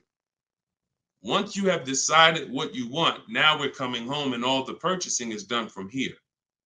All the bidding is done right from where you're right. Like, this is where I get my cars at, right here. I sit right in front of my computer, and in 60 minutes of work, I'm gonna have bids coming in 48 hours. I'll know what the below market values are. So if you're just talking about the shopping phase, I'm on YouTube. If I'm looking for like a 3-row SUV, I'm typing in 3-row SUV. And then I'm looking at the competitors, because we're not giving enough. Look, car manufacturers do a horrible job of marketing. Horrible. There's 40-something companies that make cars that spend millions of dollars to try to get you to come see them at least. And so that's the reason why you notice when you have a car, they're reaching out to you before the car's paid off, before the lease is up, because they know once you get to the end, you're more likely to shop. That's why they try to keep you, we were reaching out to people with Mercedes 6 months before their lease was up. 9 months. Hey, Mr. Jones, if I could get you out early, would you consider it now? Hey, good news, Mr. Jones. Hey, I might be able to get you into a new Mercedes and keep your payment right around where you are, right around where you're at now. Is that something that sounds good? Okay, when can you come in? All right, not till this weekend, but you're going to have to lower the payment. This payment kind of high. Listen, Mr. Jones, look, we have several options. You're a loyal customer. You've been with Mercedes for a long time. Anytime you listen, I promise you, me and my manager will work hard to make sure you get a number that works for you. But the first thing we want to do is pick a car. We got a lot of nice new models. Want you to see them. Blah, blah, blah. You got to understand, if we're pulling you out of the car early, we're trying to prevent you from shopping the market, because every couple of years, there's new product, new technology, new features. You want to see this stuff.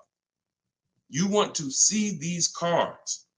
And so that's when I'm telling you is you're about to spend 50 grand, 30 grand, 70 grand. Take the time and treat it like if you were going into the mall to spend that kind of money. If you were walking into the mall to spend that kind of money, how would you want to be treated? Would you ever rush yourself?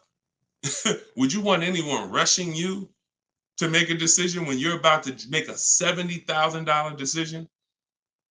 A lot of you are not test driving enough cars. Now, with a used car, you can't test drive it until right before you buy it.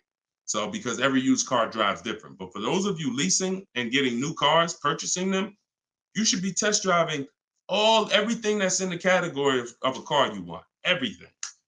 Test driving and then narrowing it down. This is how people end up getting a car, and in 3 months they're like, hey, I don't really like the car. It's not as comfortable as I thought. You didn't test drive it. You did a short, quick test drive. So don't rob yourself of the shopping experience. We don't.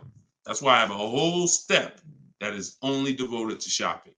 And then what you do, Val, is you put it into Google and you type in the year and you type in initial quality.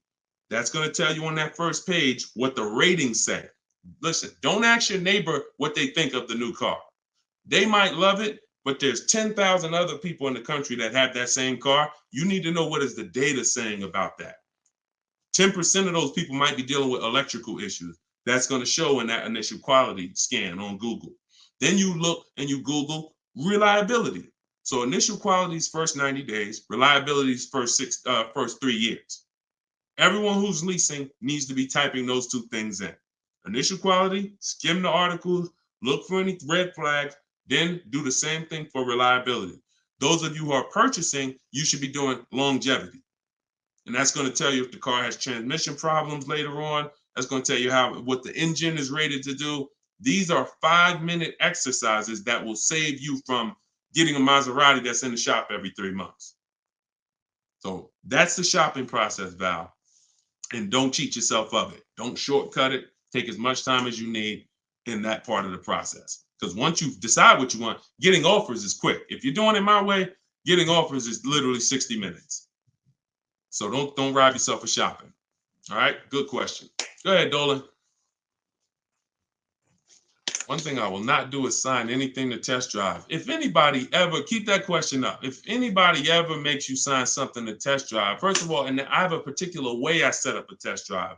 In my book, I teach you how to call a dealer, ask for the most experienced salesperson, the guy everybody loves, the person everybody loves, and you set up the test drive with that person. You set up a random test drive or you walk into, you don't know who you're going to get. You might get Lou Ricardo. He only been there for 2 months. He made $10,000 last month. He hungry. He feeling like he could do no wrong. Even when he lies, he's not going to get caught. And that's the guy you're dealing with. You got to set up everything is a system. Nothing is left to chance when you're following my process. And no one who's experienced like that would ever require you to sign something before you test drive it. Driver's license, I have your information. I have your email. Okay, that's what we need. All this other stuff is just a trick to lock you in. It's ridiculous. Okay. All right. This one's from YouTube. Deshone, I got equity now at the end of my lease, but I got a third-party restriction. How can I sell it to a dealer without buying a new one? Separate the transactions. When Dave came in, Dave was the first person who used this strategy back in 2021. And he joined me because he said, look, I had a BMW. As soon as I found out how to get around this, that made me like $1,500 to $2,000 more because I had the third-party restriction. You call, we speak to used car managers, and you're going to get bids from used car managers. Hey, I got a car. I'm looking to sell it. I have a specific script in my book, but hey, I'm looking to sell it. And, can I give you some information about it? And you give me an offer. And we want to get at least 3 offers. It's a relatively new car, 2-3 years old, and that's it. You're having conversations and you're getting offers. These guys, their job is to buy cars. So, but that's independent of who you're getting the car from. So if I talk to a guy and he was like, look, I like the car, I can pay you this for it, I'm going to tell him, look, okay, I'm about to shop for my new car. I'm looking to have that deal done in a couple weeks. And as soon as I make that deal and schedule the delivery, I'll call you and I'll drop off this car to you. Now he's going to say, well, if too much time passes, I might have to look at it again. No problem. Understand.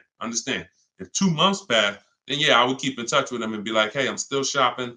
Do you need to take a look at it again? Just so the person, I'm always, anyone who's listening to me who uses my stuff, they're always locking up equity in who they're going to sell the car to before they focus on the new car shopping. Before. Equity needs to be, because that's a bidding process. I've already gone through the bidding process. I know who I'm giving my old car to. Now I'm on to my next car. I'm on to the replacement car. I'm on to the loan that's separate. But this needs to be locked up first, because what will happen is you've been taught, don't tell the dealer about your trade till the end. Let me tell you how horrible, who's heard that advice? And I'm going to tell you why that's the worst advice about getting money for your trade in you could have ever listened to. Hopefully you never listened to it, but who's heard, don't tell the dealer about you that you have a trade until the end? Who's heard that? Okay, Adri said, I've heard that. Okay, who's heard that? Okay, SS, I see you on YouTube, me. Okay. This is a widespread thing. If you go on any of the negotiators' websites or whatever, or you see social media videos, they'll tell you, I'm gonna tell you why that's horrible. Because they're teaching you to shop a way where you are gonna negotiate your way to a deal. You're not sitting at home bidding. And then, so you're spending this time, and now you get the dealer to a price that you're comfortable with. All right, I like this price. Now they're telling you spring the trade on them. So what happens when the dealer doesn't give you what you think the trade is worth? What happens? Because if a dealer gave you a great price on and you don't know that because you don't have enough offers, I'm gonna continue to emphasize that. You don't know you have a great price unless you have 4 or 5 other offers to compare them to. I have a great price from you. But so now dealer says, look, I know you think your car's worth 18, but I can only pay 16. That it's max is 16. Now you're like, all right, well, listen, I'm out. Okay. Who lost there? SS, I know you walk away. I know. You lost. You just sat there and negotiated hours only to get up and walk away with no car. See, I don't know about you guys, but I'm really interested in the people who your money's just as important as your time. Time is just as important as your money. No one's going to waste my time. And I want you to have strategies where no one can waste your time. Because while you're sitting there for 2 hours and getting up to walk away, the salesman's like, okay, listen, they don't know their car's not worth 16, but whatever. Somebody else is going to buy this car. So you're going to go and do that same thing again with some other dealer. 2 hours, 2 hours, 2 hours. And I think that I guess they just know that you're comfortable spending a whole lot of time car shopping. But you don't do that. The only time you're ever going to reveal that you have a car that you might bring to the transaction is when you know you already have offers. So I don't mind once a dealer wins the bid saying, well, look, I do have this old car. I already agreed to sell it to this dealer from Kelly's Blue Book Instant Cash Offer. But if you could match it or beat it, I'll give you the car. That's different. Because you're not going to stop my deal. When you do it like that, no one stops your deal. No, you know what? Hey, that dealer that's paying you that's a good offer. All right, no problem. I'm going to buy the car from you because you won the bid, and then I'm going to sell the car to them. And if by chance they say, you know what? That is a car I could, my used car manager says he can match that. Great, here you go. But this getting up and walking away, driving to a dealership only to find out I got to the dealership, they told me they had $4,000 in fees made up that they put. I just got up and walked away. You wasted 2 hours of your life that you can't get back, and you still need the car shop. So what you're going to find using what I teach, you'll never waste your time. You'll never waste your time. My time's just as important, man. I got 2 kids. I got a lovely wife. I want to spend time with them and people I love. not in car dealerships walking out. That's just me. If you like me, then we're gonna love working together. So go ahead, Dolan.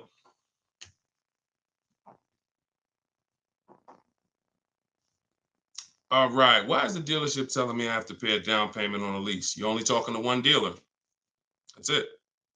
80% dealer. See, listen, lazy shopping. And listen, I don't know you, Jamaica. I don't know how familiar you are with my stuff. 80% of dealers are overpriced. 80% of dealers are gonna lie. You're only dealing with one dealer. That's what you're gonna get. You're at the mercy of one dealer. But I'm gonna tell you something. You're never gonna get stuff like this. Total $690 a month, $54,000 BMW, sitting at home getting bids. Look, absolutely thrilled to share. I graduated. She joined my program back in 2020. Now, just so you know, I have a video program and coaching. It's the same. It's based on the book. It's 7 steps videos, 7 steps, 7 steps in the book. So, you know, for those of you who want to know about this other program, you go to my bio, you can attend my masterclass, and you can attend my free masterclass. But this is what happens when you bid. Look, when you get bids. This is my first time leasing a brand new car. Got a 2023 BMW. This was last year. Awesome lease incentive, 75 off, plus you got $1,000 off. Look, Greg, 527. Look, monthly payment, 527. You don't see down payments here. Look, Danielle, $550 a month with first payment down. That's it. Included maintenance, gap insurance, all the fees. Look, we could do this all day long. This was Bonita in the middle of the pandemic. Middle of the pandemic, while people were paying $5 grand and 10 grand over sticker for Telluride. Look, I got my got my dream vehicle, 2023 Kia Telluride. Got that in December 2022. Bids, 600 down, 600 a month. That was a 1.25 lease. I remember when she got it. And I always show that because people were out there, oh, there's no deal. People have been saying that for years. People have been saying that to me for years. Deshone, there's no deals out here. Somebody probably wrote that in the comments. I'm sure that's one of the questions. Sean, it seems like it's no deals out here. And listen, no strategy, no deals. Strategy, great deals. So one of the things we're never going to do is listen to what one dealer says.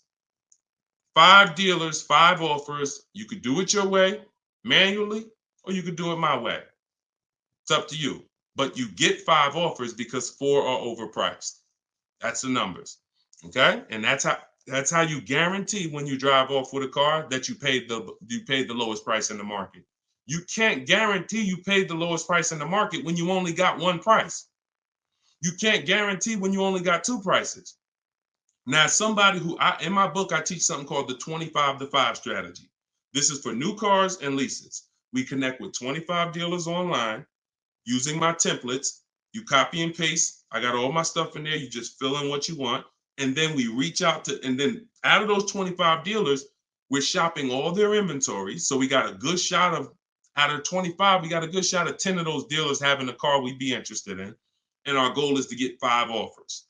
That's it, all by email. So you can do it your way. You can call, you can do however you want, but we know this because we shop better than anyone else in this world. So when we're looking at all these offers and when we can say confidently 80% of are overpriced, we can talk to someone who's only getting 1 or 2 or 3 offers and tell them there's no way you're going to get great below market deals shopping that way. It's just not going to happen. So I wish I could tell you you could mix your way. The only thing I can say about mixing your way is if you don't want to use my strategies to get the 5 offers. You want to get 5 offers some other way, God bless you. But you get 5 offers if you want below market deals. And if you're looking at super popular vehicles, Charles got a Palisade. Look, he got 10 offers. I reached out to 35 Hyundai dealers, got 10 quotes back. Offers range from 1.3 to 1.23 to 1.66. He ended up with a 1.23 lease on a Hyundai Palisade. $48,000 vehicle, $597 a month. So that's why the dealer you're dealing with is telling you you need a down payment because that's who they are. They're an 80% dealer. They're an 80% dealer. All right? That's just what it is. Strategy. Go ahead, Dolan.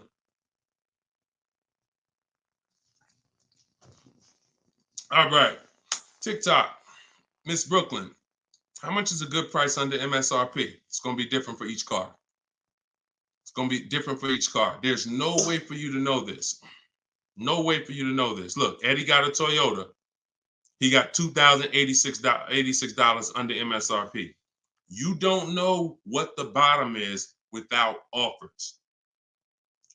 Your way of shopping, the old way, you're just feeling for the bottom. No way. And I'm showing you all of this so you know. Look, Kimberly got $20,000 off of Maserati a little while ago. $86,000, you see it right here, $86,000 MSRP. Their selling price to her was $66,261. Had she got excited thinking, I'm just going to make up a number. I'm just going to, if I could save $7,000 off this Maserati, that'd be great. We don't pick what the bottom is. We get enough offers and it reveals what the bottom is. You get a bunch of offers on a Toyota Camry, the lowest offer, $2,000 under MSRP.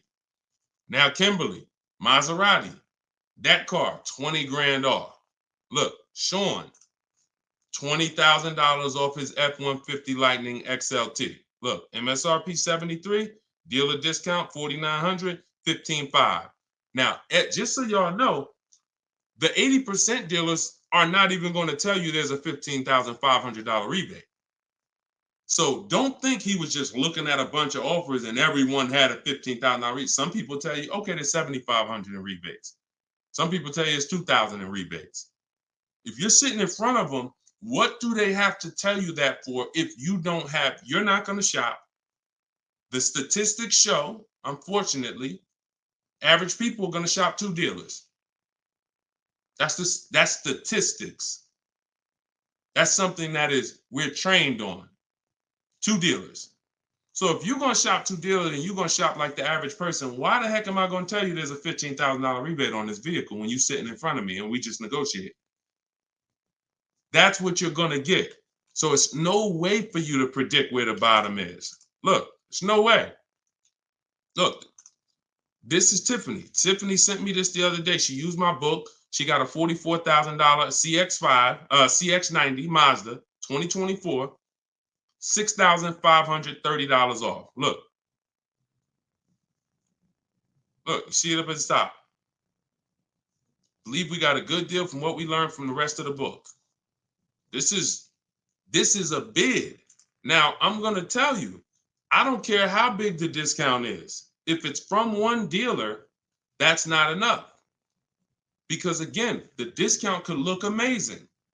Wow, 7 grand off, 10 grand off, 15 grand off. Until you get the 5 offers minimum, what if the max was 20 off?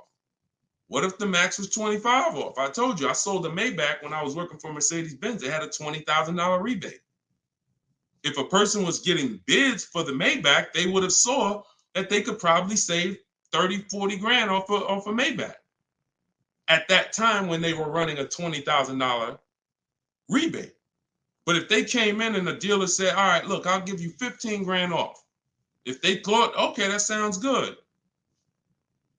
So you don't get to pick where the bottom is. No one does. And if you try that, you're going to lose every time. And you're going to lose by not getting to the bottom and by wondering. See, that buyer's remorse, that's wondering. Was that really the bottom? You think we could have got more money off? That's buyer's remorse. We never have that. I want you to never have that. And when you sit at home and you let these offers come to you and you look and you see 5, 6, 7 people bidding for your business, you'll never wonder. You'll never wonder again. That feeling of in your gut of, oh, I hope I'm not getting ripped off. Oh, I hope this is a good price. That's a thing of the past. You'll never have that. Okay? And you deserve not to ever have that. Stop shopping the old way. Okay? Go ahead, Dolan. Very common question, too. Yep, you did the work. This one's Nita from TikTok. Instagram, I don't see enough questions over here. Instagram, I see a couple of y'all on, but I don't see any questions. Can I oil you up? Okay, you got to get it. You always got some weirdos popping up. That's why I'm going to let Dolan pull in the questions. Sometimes I'll be reading and we get just good. All right, so Nita from TikTok. Should I be worrying about the cost of insurance when buying a car? I would look, insurance is insurance. I would use a site like Insurify or Jerry, the Jerry app. I would use a site that shops multiple companies. Insurify shops multiple companies. And some of the smaller companies that don't have the big budgets, some of you go to insurify.com tonight, you might save money. So you need to, and I'm not endorsed by Insurify right now. I just believe in the product. Look, I believe in anything that gets my favorite two words, multiple offers.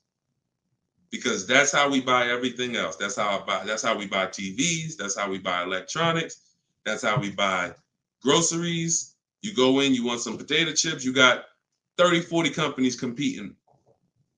You got, spaghetti sauce, 10 different companies competing, trying to sell you. Oh, we're on sale this week. Blah, blah, blah. It's always multiple offers.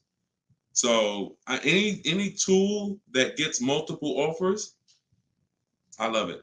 So Insurify.com or the Jerry app. Yeah, insurance is insurance. J Love, how's the market looking? Watch the earlier broadcast. We answered that. That was pretty much, I think that was the first question in the show. So you could go to YouTube, watch the rebroadcast, and you'll see the answer to that question. Go ahead, Dolan, shoot that next one out.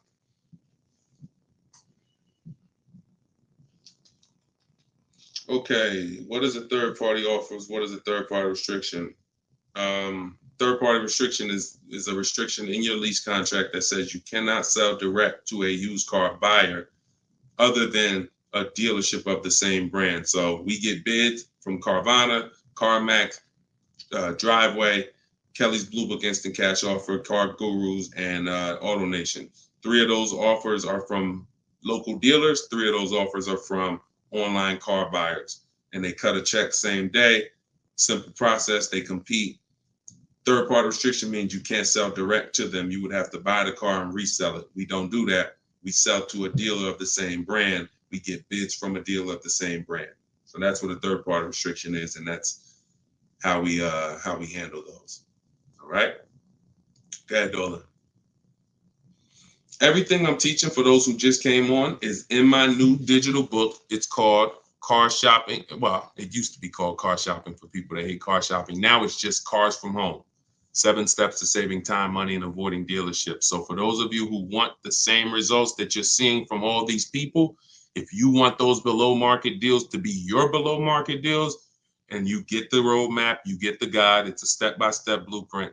First step is, because many of you don't know the 7 steps. Those of you who have the book, you know it. First step is the most important question. How many years are you keeping the car? That's the 8-year rule. That's going to help you decide whether you need to buy or shop for a great lease deal. Second step is the equity assessment. Third step is deal structure, and it's deal-focused budgeting. We don't just budget. Budgeting is whatever it is, I'll just budget and I'll see what I could afford. No, we budget for a deal. You need to know what a deal. When I'm budgeting for a lease, I'm budgeting to see if the lease is great, this is what it should cost. If I'm budgeting for a purchase, I'm budgeting, this is how much a great deal should be. I'm coming up with my max offers way before I ever go look at cars. So that's day 3. That's step 3, deal structure. Step 4 is shopping, not buying. Step 5 is multiple offers. That's when we're in the market. Step 6 is paperwork and protection. Step 7 is delivery. 7-step process.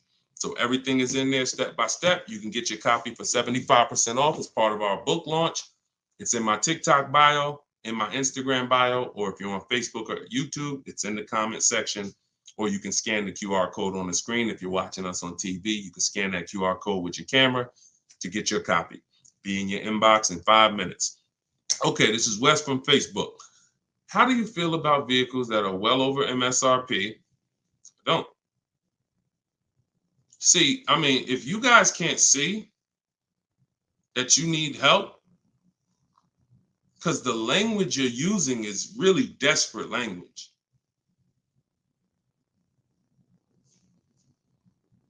I really don't know, like, because here's the thing. You're walking into dealers because that's all you know to do, and you're saying that stuff. Vehicle I'm interested in selling almost 20 grand over MSRP. I remember when the new Broncos came out a couple years ago during the pandemic, and people were paying 10 grand, 20 grand over MSRP for them. And when our first person got a Bronco with no markups, everyone who paid 10, 20 grand, 5 grand, 2 grand over at that time, money's out the window dealing with 80% dealers. And then you go in and you say this stuff that just works against you. Oh man, yo, you go into another dealer. Hey, what's this? Oh, y'all got, how much y'all asking for this? Well, we're asking 10,000 over sticker. Oh, okay, that's better than the other deal. This other deal I was in, they was asking 20 grand over sticker. Negotiating against yourself. How you gonna turn around and ask me for money off when you just said that the price, because I'm 10 grand over, I'm good. Oh man, you only 5 grand over stickers. Man, you all right, this is good because the other one was 20 grand over sticker. Okay, so don't ask me nothing about my 5 at all. You interested? Because yeah, let's talk. What's the payment like doing this? All right, come on, have a seat here. This is you going out with the cleaver in your head. I don't know how else to tell you. Like, sometimes I'm nice. I'm a nice guy. I wouldn't be doing this if I wasn't a nice guy. This is what God put me here to do. But I'm telling you, you're a sheep to slaughter. If you don't learn this strategy, you are a sheep to slaughter, and every single time you buy cars, you're overspending by that. You go out right here. Now, if you get bids and you start to see, okay, man, I could get that car not only for this. We had somebody come on the show the other day, and she said, man, I got a brand new 2024 BMW X4M, the M. And she said, I got the bids. I got 4 grand off and another 3,000 for my military. I saved 7 grand. Bids sitting at home. Some people going in the BMW dealers paying 5 grand over sticker for the brand new, newly designed 2024 M. So, any way I could get it, I'll break down the numbers and let you see. That sound like this guy and these people he's showing getting way different results than I'm getting. And sometimes I'm gonna just be straight up with you. You $24. I don't know. So go ahead. I don't know, because that's it. All I could do is just follow the show and listen to what we're talking about so you can understand. Go ahead. Go ahead, Dola. You can't make people. It's crazy. Like, literally, you cannot make people. Like, I could sit on here, talk to them blue in the face, talk about the money, show the people. You can't make you. I can't make y'all. So only the minority of people who are like, yo, you know what? This dude, I've been public for 3 years. If what I was teaching wasn't working, if I was scamming, if people were getting my stuff, we wouldn't be 5-star reviews. We wouldn't have 2 million followers. It would have came out a long time ago. I've been doing free master classes for 3 years. This would have been out by now. So understand, I'm fighting for your money. I'm fighting to protect your money. And I never had a book for $24. The least expensive way to work with me before my book came out was $397. I'm gonna let that sink in. The least expensive way to work with me prior to my book coming out was $397. And people didn't bat an eye. Some of you been in my master classes. You've been in my free master classes. You know, oh man, I can't work personally with Deshone. I can't get his step-by-step strategies until I invest in his program. All those people that y'all seeing been investing in my program since the pandemic. I never had something for $24 that you could get everything I teach. It took me everything because I priced the book at $97. I said, it's not fair. It's not fair that I'm going to help you save thousands and thousands of dollars and I'm charging the same price for daggone books that are talking about wizards and fairies. That's not fair. But, I got to be obedient. God told me do this, I'm going to do it. I don't know how long I'm going to do it. But for now, You can get your book you can get your book for 75% off in my TikTok bio, in my Instagram bio, in the comment section. YouTube and Facebook. TikTok, is it better to get a car loan from a credit union? No, we use a process. Everything we do is bids. So if you're new to this, we use a process called the bank bidding war, where it's 3 rounds. So before we look for a car, if I'm looking at a Honda, first thing I'm going to do is see, does the Honda I'm looking for have any special interest rates? 0%, 0.99%, 1.99%. That's going to eliminate my needing to shop for any bank loans, because a special subvented interest rate is like a finance rebate. They're giving you rebates in the form of financing. So no one can compete with that. So once I do round 1, if there's no special interest rates, now we start getting our bids for the car. Or if I'm looking for a used car, we start, shopping the marketplaces, narrowing it down to the ones that are going to be the best value.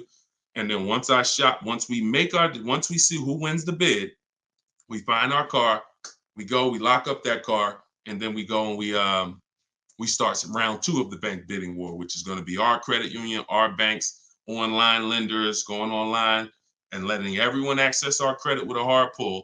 Because if you do this right, this weighs on your credit just like one hard inquiry. So if one hard inquiry drops your score 10 points, you could have 20 hard inquiries in this 48-hour period, and it's going to drop at the same 10 points. So we do that, and whoever gets the best rate, whoever makes us the best offer from round 2, then we call the dealership and we give them an opportunity to beat it, and that's round 3.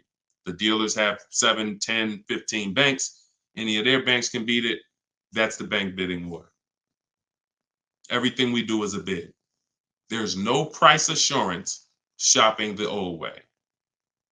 Not only are you overpaying, even if you get a good deal, you're going to question it because you don't have enough offers to compare it to. Once you have enough offers, I had 10 banks compete for my business. I know I got the best rate. We need to know. That's the name of the game. Price assurance, guarantees. These are words that you haven't had in your car buying experience. I'm guaranteeing. If I ask any of these people here that I showed you, Tiffany with the Mazda earlier, Sean with the $20,000 off his F-150, Charles with his Palisade lease. If I asked any of these people, if you said, hey, look, are you willing to bet me $500 that there was no better offer in the market that you could have got, they'll all take the bet. I'll take the bet. But if I asked you, and I took listen, what's the last car you bought? Okay, are you willing to bet $500 that there wasn't any lower offer in the market for that same car? Would you take the bet?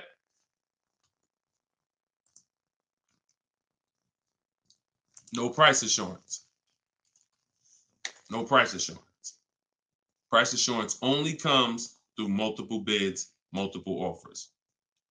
All right. All right, y'all. I think we're going to wrap. Thank you, Nita. I'm glad you enjoyed that. We've been on for about an hour. This is our 7 p.m. show. You may see the rebroadcast. Well, we'll see the rebroadcast. You can invite your friends to the rebroadcast. We play them throughout the day on all our channels. Everything I'm teaching is out of my book. You guys know that. If you want to attend my free masterclass, we have a link in the comment section for you. It's called Everything You're Doing Wrong, Buying, Selling, and Leasing Cars. It's about an hour. So you could go there. Hold on. We're going to wrap, Dolan. Man, I'm tired. I'm tired, man. We'll wrap an hour and 2 minutes, man. Everybody can come back, join us on another live show because we got tons of questions. We could never get through all the questions. Once the stream starts heating up, we can't get through all the questions. So if you want to attend my free masterclass, it's a link in the comments, or if you're on Instagram, there's a link in my bio. You can attend. It's an hour long, and then we do Q&A after. And then if you, of course, want the book, you guys know where it's at, in the comment section or in my bio. Other than that, I'll see you all on the next show. Shout out to everybody who joined, and it was good to see you all. All right, I'll see you all on the next stream. God bless you.